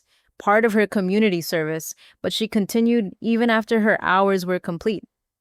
I need to understand how I let this happen, she told me during one of our rare meetings. How I chose comfort over conscience for so long. Meanwhile, Dad faced additional charges. The FBI had used information from the network trial to build cases against him for tax evasion, money laundering, and fraud spanning 2 decades. His 25-year sentence for attempted murder was extended by another 40 years for financial crimes. At 63, he was effectively serving life. I visited him once during this period. He'd aged dramatically gray and gaunt in his prison uniform. The confident manipulator was gone, replaced by a bitter old man clinging to self-justification. "You destroyed me," he said without preamble. "Your own father." "You destroyed yourself," I replied. "We just documented it." He laughed bitterly. "Your grandfather poisoned you all against me, made you think I was some monster. I was just trying to secure our future. By poisoning him, by stealing from seniors, by building a life on lies." His face contorted. "I gave him good years. I was a good son for decades. One mistake." "One mistake, Dad. They found evidence of crimes going back 20 years. You've been stealing since before I was born." He slumped in his chair. "You don't understand the pressure. Being Thomas Thompson's son, never measuring up to the saint everyone thought he was. Never being good enough no matter what I achieved. So you decided to murder him." "I didn't mean for it to go that far," he said, and for a moment I saw genuine anguish. "It started small, just making him a bit confused so he'd sign some papers. But then the debts got bigger, the opportunities too good to pass up. Each step seemed logical at the time. And now," he looked at me with hollow eyes, "now I have decades to think about it, to realize I killed the only father I ever knew for money I'll never spend. Are you happy? Is that justice enough for you?" I left without answering. There was no satisfaction in seeing him broken, only sadness at the waste of a life that could have been different. The real collapse came when other prisoners learned the full extent of his crimes. Elder abuse, particularly of one's own parents, was not well regarded even among criminals. Dad was moved to protective custody after 2 attacks, spending 23 hours a day in isolation. Letters from prison showed his deteriorating mental state. Some raged against Grandpa, Grandma, me Jake the world. Others wallowed in self-pity. A few showed glimpses of genuine remorse, quickly buried under justifications and blame. Then came the suicide attempt. Guards found him with a makeshift noose, unconscious but alive. He spent a month in the prison hospital, then was transferred to the psychiatric ward. The man who'd tried to have Grandma declared incompetent was now under constant mental health supervision. Jake and I debated whether to tell Grandma. She made the decision for us. "I know," she said simply when we tried to broach the subject delicately. "The prison chaplain called. Robert asked him to." "Do you want to—" "No," she said firmly. "I've forgiven him for my own peace, but forgiveness doesn't mean reopening wounds. He made his choices. Now he lives with them." The financial collapses continued. Every entity Dad had touched was investigated. Business partners faced their own charges. Banks that had facilitated suspicious transfers paid massive fines. The ripple effects of his corruption spread like a virus through the financial networks he'd cultivated. One by one, those who'd enabled him faced consequences. His golf buddy, who'd introduced him to Castellano's network, was arrested for his own elder abuse scheme. The lawyer who'd helped hide assets was disbarred. Even the country club that had turned a blind eye to obvious financial crimes among its members faced scrutiny. "It's like pulling a thread," the FBI agent handling the cases told me. "Each person we investigate leads to 3 more. Your father wasn't unique. He was part of an entire culture that normalized financial predation." The media coverage was relentless. The accountant who stole everything, including his father's life, ran in the Wall Street Journal. A family destroyed by greed in the New York Times. Each article revealed new details, new victims, new depths of betrayal. Mom participated in a documentary about families of financial criminals. Her segment was painful to watch. I was complicit through willful ignorance, she admitted to the camera. I enjoyed the lifestyle without questioning its source. That makes me responsible too. She'd kept one photo from her former life, their wedding picture. To remember, she explained when I asked why. To remember how easy it is to choose comfort over conscience. How love can become an excuse for enabling evil. The parole board denied her early release twice, citing the severity of her complicity. She didn't appeal, accepting the full term of her probation as necessary penance. Her work at the Gambling Addiction Center became her purpose, helping other families recognize the warning signs she'd ignored. Dad's complete collapse came when Patricia Harrison, his biological mother, published an open letter in the local paper. She'd struggled with whether to speak publicly, but decided truth outweighed privacy. To the son I gave up for adoption, it began. I've watched your destruction with heartbreak, but not surprise. The darkness in you didn't come from your bloodline or your upbringing.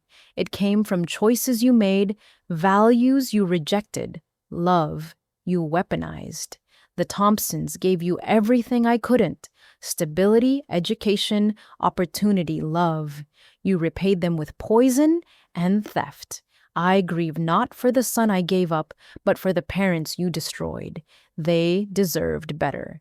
We all did. Dad's lawyer said the letter broke something in him. He stopped eating, stopped speaking, stopped fighting. The psychiatric reports described severe depression, possibly catatonia. The man who'd schemed so brilliantly could no longer form coherent sentences. Grandma read Patricia's letter with tears. She shouldn't blame herself. Nature versus nurture. It doesn't matter. Robert chose his path. The foundation created a program specifically for families of financial criminals, recognizing Mom and others like her as secondary victims. The support groups met weekly, sharing stories of how they'd missed or ignored warning signs, how they were rebuilding lives after losing everything to their loved ones' crimes. Jake spoke at one meeting. My father stole more than money. He stole trust, safety, family bonds. Those of us left behind have to rebuild not just financially, but emotionally. We have to learn to trust again, love again, while carrying the knowledge of what family can do to family. The final collapse was existential. Dad had built his entire identity on success, wealth, status. Stripped of all three, imprisoned and reviled, he had nothing left. Prison reports suggested he spent his days staring at the wall, occasionally mumbling about accounts and figures that no longer existed. The psychiatrist assigned to him reached out to me. He's created an alternate reality where none of this happened, where he's still a successful accountant, where your grandfather is alive, where he's planning family dinners. It might be kinder than making him face what he's done. I thought about visiting again, but decided against it. The man in that cell wasn't really my father anymore, just the shell of someone who'd chosen greed over love so consistently that when greed was gone, nothing remained. The empire Dad had built through theft and manipulation was completely destroyed. Every asset seized, every relationship severed, every achievement revealed as fraudulent. He'd sought immortality through wealth and achieved only infamy through crime. But from his collapse rose something better. The foundation grew stronger, funded partially by assets recovered from his schemes. Laws were strengthened. Families were protected. His spectacular failure became a cautionary tale that prevented others from following his path. Grandma lived to see it all, maintaining her dignity while watching her son's complete destruction. I raised him better than this, she said once, but raising and creating are different things. I raised him. He created himself, and then he destroyed what he created. The collapse was total. Financial, legal, social, mental. The man who'd thought himself clever enough to murder his father for money ended up with nothing but padded walls and haunted dreams. His chess game had ended with his king not just toppled, but removed from the board entirely. In the ruins of his life, we found lessons about the cost of greed, the weight of betrayal, and the ultimate futility of building anything on a foundation of lies. Dad had sought to steal a fortune and lost everything, including himself. His collapse was both justice and tragedy, necessary and heartbreaking. The accountant who'd calculated everything except consequences spent his remaining years tabulating the cost of his choices in a currency. No amount of stolen money could pay complete and utter destruction of everything he'd claimed to value. His collapse was the final move in Grandpa's chess game, the inevitable checkmate of a player who'd never understood that some victories cost more than any defeat. Dad had won every battle through crime and lost the entire war through exposure. His kingdom of lies had fallen, and from its ashes rose monuments to truth, protection, and the triumph of love over greed. The day of financial reckoning arrived 18 months after the network trial. The federal asset forfeiture hearing would determine the distribution of millions recovered from Dad's schemes and the broader criminal network. The courtroom was packed with victims, their families, and media covering what had become a landmark case in elder financial abuse. Judge Margaret Chen presided, known for her meticulous approach to restitution cases. Before her sat boxes of evidence, financial records, property deeds, bank statements, and testimonies from over 200 victims. "This court faces an unusual challenge," she began. "The defendants' crimes span decades and jurisdictions. Their victims range from wealthy retirees to working-class seniors who lost everything. Our task is to provide justice through restitution, while recognizing that money alone cannot undo the harm caused." The first phase addressed Dad's direct victims. Forensic accountants had traced every dollar stolen through his practice. The Waynes would recover their retirement funds with interest.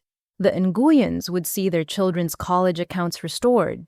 17 families would receive compensation for manipulated investments and stolen inheritances. "But what about the intangible losses?" asked Sarah Martinez, representing a group of victims. "The stress that shortened lives, the family relationships destroyed, the trust that can never be rebuilt." Judge Chen nodded gravely. "The court recognizes that financial restitution is only partial justice. Therefore, I'm ordering that 30% of all recovered assets be directed to victim support services, counseling programs, and elder abuse prevention initiatives." When Dad and Mom were brought in for their allocution, the atmosphere changed. Dad shuffled in, barely recognizable, thin, hollow-eyed, his hands shaking. Mom followed, dressed in the simple clothes of her new life, her face showing the weight of her choices. "Mr. Thompson," Judge Chen addressed Dad, "this court has calculated that your various schemes stole approximately $4.7 million from victims over 20 years. Do you have anything to say to those victims?" Dad stood slowly, his lawyer steadying him. When he spoke, his voice was barely a whisper. I'm sorry." "Could you elaborate?" the judge prompted. Dad looked around the courtroom, his gaze unfocused. "I don't remember all of it. The doctors say my mind. But I remember enough. I remember deciding that my needs mattered more than their lives. I remember justifying each theft as necessary, temporary, deserved. I was wrong." He turned toward where Grandma sat. "Mom, I killed him. Not quickly, but slowly, with pills and lies. He loved me, and I killed him for money I thought would save me. Nothing can undo that. I'm sorry."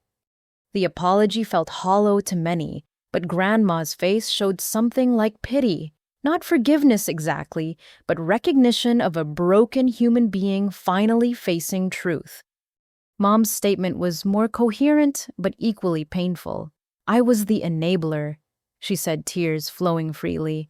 "Every luxury I enjoyed was built on someone else's loss.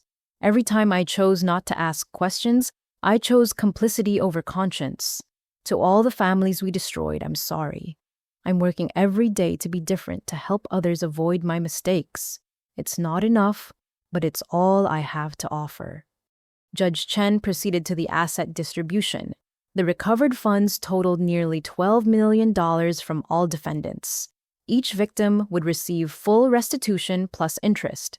The remainder would fund elder protection programs nationwide. Additionally, the judge announced the court orders the creation of the Thompson Victim Restitution Fund administered by the Thomas and Eleanor Foundation. This fund will provide immediate assistance to elder abuse victims while they await legal resolution. The foundation's role had evolved from providing shelter to becoming a national resource for elder protection. With the restitution funds, we could expand dramatically. Grandma insisted every dollar go directly to services, refusing any administrative fees. Thomas didn't sacrifice everything so we could profit from it, she said firmly. This money was stolen from seniors. It returns to protecting seniors. That's the only justice that matters. The individual victim hearings took days. Each family told their story, presented their losses, and received not just financial restitution, but acknowledgement of their suffering. Dad was required to sit through every testimony facing the human cost of his crimes.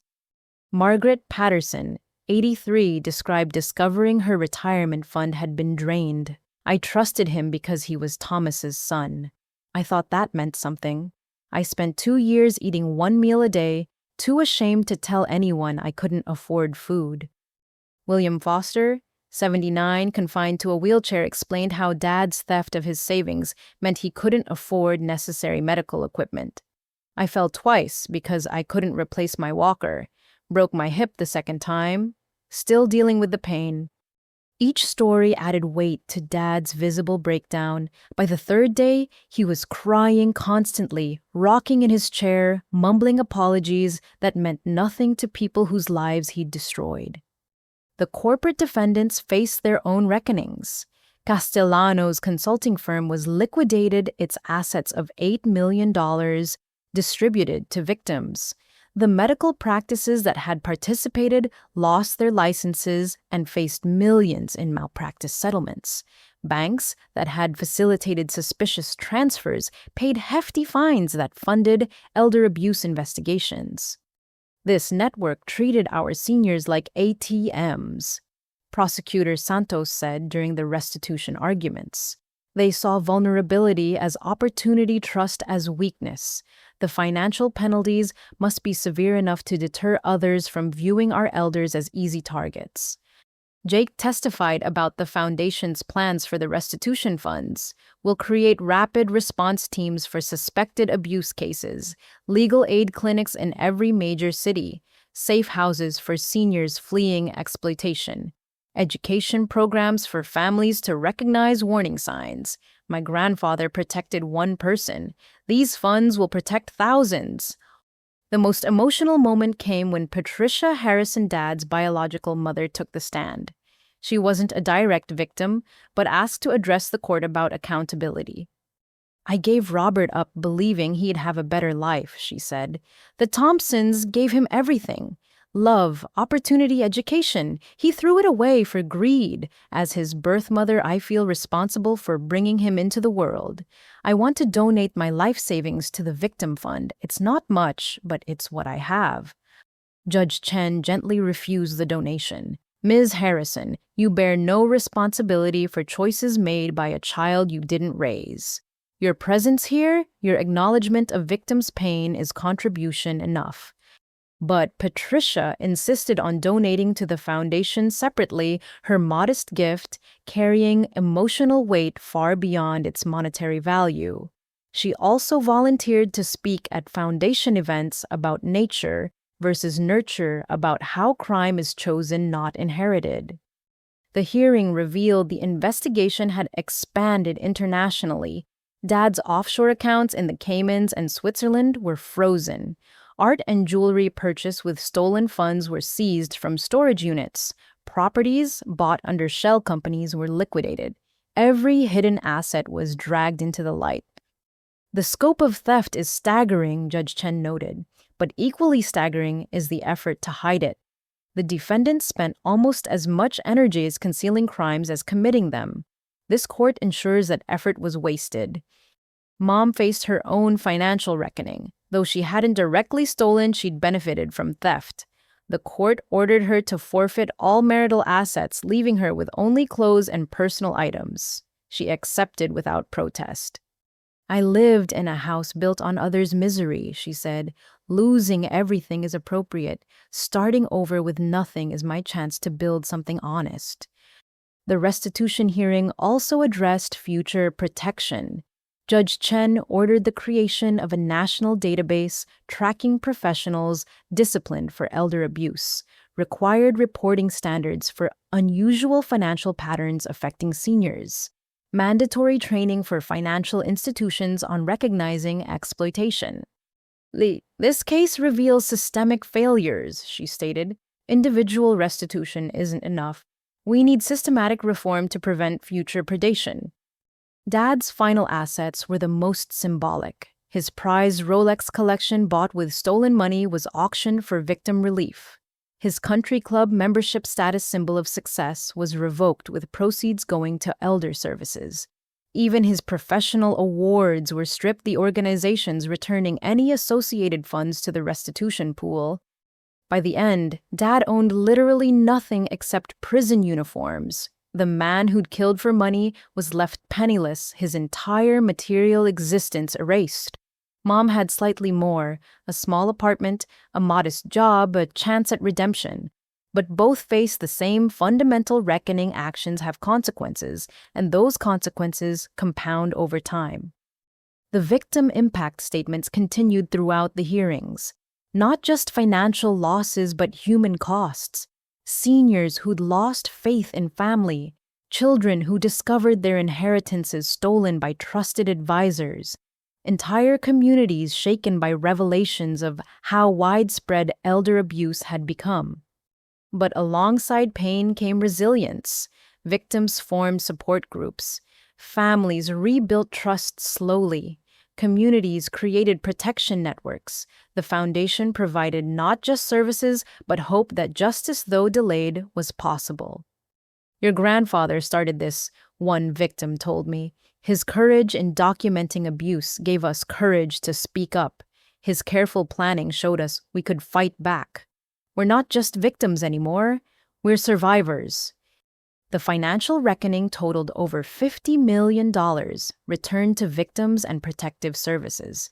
It was the largest elder abuse restitution in U.S. history, setting precedents for future cases. Law schools would study it. Legislatures would cite it. Most importantly, predators would fear it. But beyond money was moral reckoning. Dad faced not just poverty, but the knowledge that his name would forever be associated with betraying the most sacred trust, that between parent and child. Mom faced rebuilding identity without the comfortable lies that had defined her marriage. Jake faced using his financial skills for protection rather than profit. Even Grandma faced reckoning. I've had to accept that I raised someone capable of this, she told me. Not that I caused it, but that I couldn't prevent it. Every parent of a criminal faces this question: what could I have done differently? The answer is usually nothing, but the question remains. The foundation became the positive reckoning. Every senior protected balanced one harmed. Every predator prosecuted countered one who'd escaped justice. Every family educated prevented potential exploitation. Grandpa's defensive chess game had become an offensive campaign against elder abuse nationwide. As the hearings concluded, Judge Chen delivered final remarks that would be quoted in legal textbooks. Financial crime is not victimless. Behind every dollar stolen is a person who worked for it, saved it, trusted someone with it. The defendants viewed numbers on screens, but this court sees faces, stories, lives derailed. The reckoning delivered today is both financial and moral. May it echo through every boardroom and family gathering where someone considers exploiting the vulnerable. The cost, as these defendants learned, is everything. Dad was returned to prison to serve his remaining decades. Mom went back to her small apartment and honest work. The victims began receiving restitution checks, some crying at kitchen tables, as they realized they could afford food, medicine, dignity again. The reckoning was complete, but ongoing. Every day, the foundation fielded calls from new victims finding courage to report abuse. Every day, the programs funded by restitution saved seniors from exploitation. Every day, the network of protection grew stronger. Grandpa had sought to protect one person and that ended up creating a movement. Dad had sought to steal from one person and ended up funding that movement's expansion. The ultimate reckoning was poetic justice, greed, financing generosity, theft, funding, protection, betrayal, building trust. The financial reckoning distributed millions. The moral reckoning transformed lives. Together, they proved that while crime might pay temporarily, justice collected with compound interest. Dad's schemes had generated wealth that now protected his victims and prevented future predation. In the end, the reckoning wasn't just about punishment or even restitution, it was about transformation, of stolen wealth into protective services of individual tragedy, into collective action of one man's greed, into a nation's awakening to elder abuse. The ledger was balanced accounts, settled debts paid, but the true reckoning continued in every senior who slept safely, every family that recognized warning signs, every predator who thought twice. Grandpa's careful documentation had become a movement's foundation. Dad's spectacular failure had become its funding. Justice had been served not just as punishment, but as prevention, not just as ending, but as beginning. The reckoning complete, the real work of protection and healing could truly begin. 5 years after Grandpa's death, I stood in the garden of the original Thompson Foundation house, watching Grandma teach a resident named Mary to tend the roses she'd cultivated for decades. The thorns had been carefully trimmed, but the blooms were more vibrant than ever, a fitting metaphor for our journey from betrayal to beauty. The foundation had grown beyond our wildest dreams. 12 centers across the country, serving over 3,000 seniors annually. The Thompson Protocol for Protecting Elderly Assets had been downloaded 2 million times. 23 states had passed versions of Thomas's Law strengthening elder abuse penalties.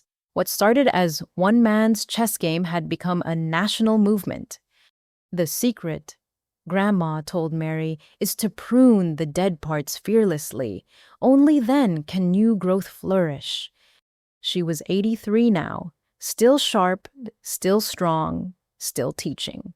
The woman who'd been locked out of her home in the cold had become a national advocate for elder rights, testifying before Congress, speaking at conferences, and personally mentoring hundreds of abuse survivors. Jake approached from the house carrying tea for everyone. He'd married 2 years ago, a social worker he'd met through the foundation. They were expecting their first child, a boy they planned to name Thomas. Board meeting in an hour, he reminded us. As executive director, he'd transformed from the desperate man who'd almost helped steal this house into a fierce advocate for elder protection. His financial expertise, once nearly corrupted, now ensured the foundation's sustainability for generations. Let them wait, Grandma said with the authority of someone who'd earned the right to set her own pace. Mary's learning about deadheading roses. Some things matter more than meetings. I smiled at her quiet rebellion. She'd spent too many years deferring, accommodating, trusting too easily. Now she chose her priorities with the wisdom of someone who'd learned that time was precious and agency sacred. The board meeting, when we finally attended, was remarkable for its routine nature. What had begun in crisis had evolved into stable operations. We reviewed the previous month, 47 seniors rescued from abusive situations, 12 successful prosecutions supported by our legal team, 3 new safe houses opened and partnerships established with medical schools to train doctors in recognizing elder abuse. We have a special announcement, Jake said. The Federal Elder Protection Agency has chosen our foundation as a national model for replication. They're funding expansions in all 50 states. The room erupted in celebration, but Grandma remained quiet, thoughtful. Later I asked what was troubling her. I was thinking about Robert, she admitted. We rarely use the word dad anymore. He destroyed so much trying to build something. Now his destruction has built more than he ever imagined.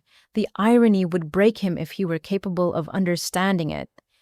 Robert remained in federal prison serving concurrent sentences totaling 65 years. Reports suggested his mental state had stabilized somewhat. He spent his days in the prison library, ironically helping other inmates with financial literacy. Whether this was penance or just passing time, we couldn't know. Mom had completed her probation and continued working at the gambling addiction center.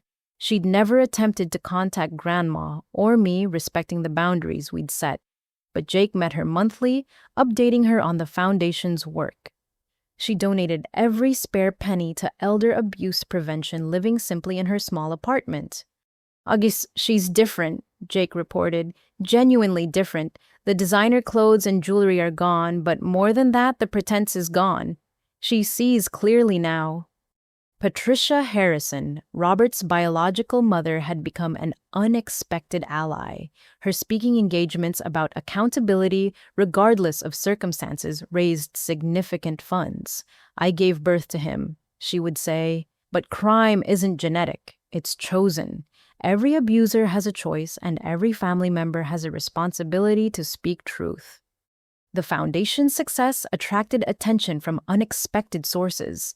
Tech billionaires funded our database of elder abuse warning signs.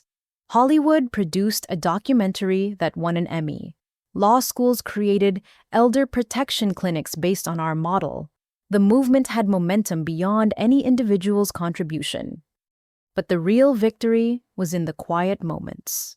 Margaret Patterson, who testified about eating one meal a day after Dad stole her retirement, now lived in dignity in our Portland facility. She'd become a mentor to newer residents, her recovery inspiring others. William Foster, despite his wheelchair, taught woodworking to fellow residents. His broken hip healed even if his trust in professionals hadn't fully recovered. "We're not just surviving," Margaret told a reporter. "We're thriving. That's the best revenge against those who tried to destroy us." The house itself had been transformed.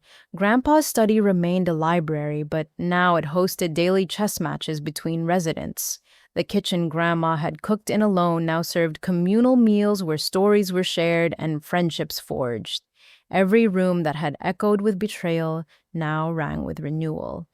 Dr. Patterson, Grandpa's physician, who'd first noticed the medication irregularities, served as our medical director. "Thomas would be amazed," he said during one visit. "He thought he was protecting Eleanor. He ended up protecting thousands." The ripple effects continued spreading. Banks implemented our protocols for unusual account activity among elderly customers. Insurance companies funded fraud prevention programs.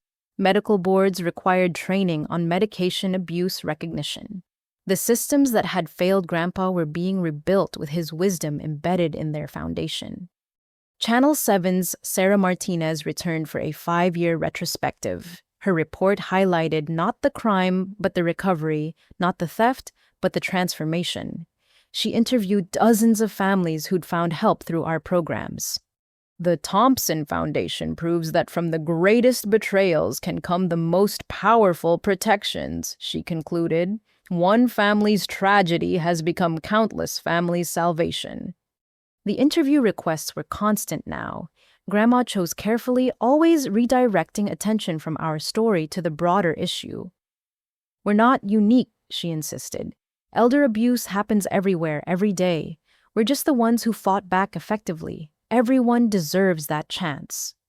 The anniversary of Grandpa's death was no longer a day of pure mourning, but of celebration. Hundreds gathered at the house to share stories of protection and recovery. We played chess tournaments in his honor. Legal aid lawyers provided free consultations. Financial advisors taught asset protection strategies. His death date had become a day of life-giving service. "He planned even this," Grandma mused, watching the bustling activity. Thomas knew that exposing Robert would create something larger. Every move in his chess game had multiple purposes. Even dying became a catalyst for protecting others. Jake had discovered something in Grandpa's papers that confirmed this. Notes from years before his illness sketching out ideas for elder protection that eerily matched what the foundation had become. He'd planted seeds knowing that tragedy might make them grow. The success brought challenges.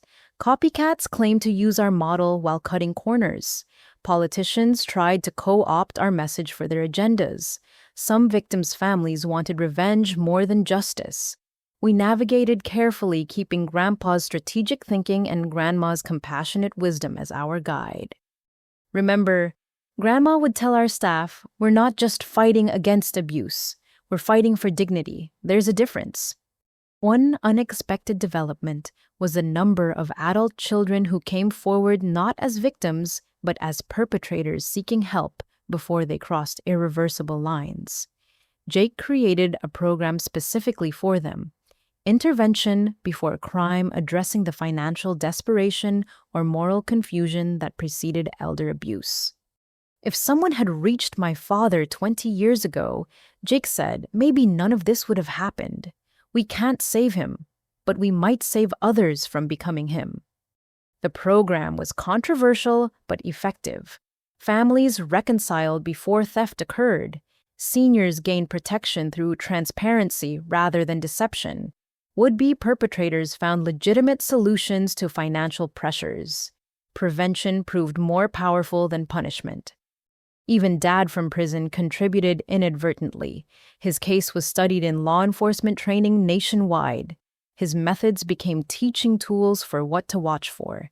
His spectacular failure educated thousands of professionals in recognizing and preventing elder abuse. I sometimes wondered if he knew about any of this. Did he understand that his attempt to steal $3 million had funded protection for thousands? That his betrayal of one father had taught a nation to protect all fathers? That his greed had generated more generosity than he'd ever shown? Probably not. The report suggested he lived in a mental fog, aware enough to suffer, but not enough to fully comprehend. Perhaps that was its own justice, trapped between the man he'd pretended to be and the monster he'd become unable to be either. Mom sent a letter on the 5th anniversary, not to Grandma or me, but to the foundation itself. Thank you for turning our family's shame into society's shield. Every senior you protect heals part of what we broke. I'm nobody now, but nobody trying to be somebody worth being. The work continues. Jake shared it at the board meeting. We decided to create a family recovery program, recognizing that perpetrators' families were often secondary victims needing their own healing. Mom's journey from enabler to advocate could help others navigate similar transformations. The evening of the anniversary gathering, I found Grandma in Grandpa's study setting up the chessboard. She'd maintained the tradition of playing against herself, keeping his strategic thinking alive through practice. "Want a game?" she offered. We played in comfortable silence, the sounds of the thriving house around us. Laughter from the common room, dishes clattering in the kitchen, footsteps of residents who'd found safety within these walls. Life abundant where death had once stalked. "Checkmate," Grandma announced, winning with a combination Grandpa had taught us both. "But you played well. You're thinking ahead, more seeing the whole board." "Good teachers," I replied. She smiled, that same knowing expression I'd seen in Grandpa's final video. "The game continues, Annabelle. New players, new challenges, but the same goal. Protect the vulnerable. Transform the predators. Build something better." As if on cue, Jake appeared with news. "Just got a call. The president wants to award the foundation the National Medal of Freedom for transforming elder protection nationwide." Grandma shook her head. "Thomas earned that, not us. We're just moving his pieces on the board he designed." But she was wrong. We'd all earned it. Everyone who'd chosen truth over comfort, justice over family loyalty, protection over profit.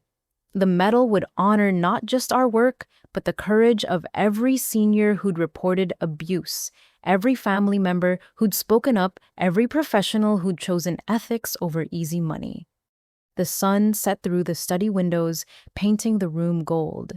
In that light, I could almost see Grandpa at his desk planning moves years in advance, turning his own mortality into immortal protection for others. He'd won not just a game, but a war not through defeating enemies, but through creating armies of protectors. To new beginnings, Grandma toasted with her evening tea. To new beginnings, Jake and I echoed. But really, it wasn't new. It was the continuation of something started long ago by a teacher who saw darkness approaching and chose to light candles rather than curse it. Every protected senior, every prevented abuse, every family saved from destruction was another candle lit from his original flame. The house that had almost been stolen now sheltered dozens. The money that had been hoarded now funded freedom. The family that had shattered had rebuilt itself stronger, if smaller. The death that should have meant defeat had sparked nationwide victory. As the celebration continued around us, 3 generations sat in quiet satisfaction. We'd survived betrayal, exposed corruption, built protection, and discovered that love properly defended could indeed triumph over greed, systematically deployed. The beginning Grandpa had envisioned was now reality. The chess match he'd started would continue long after we were gone, each protected senior another move toward a checkmate against those who would prey on the vulnerable. His legacy lived not in hidden millions, but in visible millions. The seniors who slept safely because one man chose to plan for evil while hoping for good. The stars emerged over the Thompson Foundation, each one a light in darkness, each one a reminder that even the longest night ends in dawn. We'd found our dawn after the darkness of betrayal. Now we helped others find theirs. The game continued. The protection spread. The love endured, and somewhere surely Thomas Thompson was smiling, knowing his final move had become an opening gambit in a much larger game where every player could win except those who chose to prey on the weak. New beginnings, indeed, built on the ashes of the old stronger, for having been tested beautiful, for having survived. The Thompson Foundation stood as proof that families could heal, that justice could prevail, and that sometimes the best revenge against those who would destroy is simply to build something indestructible. The night was full of promise. Tomorrow would bring new challenges, new seniors needing protection, new predators thinking themselves clever. But we were ready. Grandpa had taught us well. The board was set. The pieces were in position. The game eternal continued. Checkmate to those who would harm the vulnerable. The king was protected, and the kingdom grew ever stronger. Our story had become their story, their protection, their hope, and that more than any punishment or restitution was the true victory. Love had won by refusing to be defeated. Trust had triumphed by learning to verify. Family had survived by understanding that blood alone didn't define it. The new beginning wasn't just ours. It belonged to everyone who'd ever faced a predator and wondered if justice was possible. We were living proof that it was. The Thompson Foundation stood ready for whatever came next, built on the unshakable foundation of one man's love and strategic brilliance. Grandpa's game had become our calling, his protection, our purpose.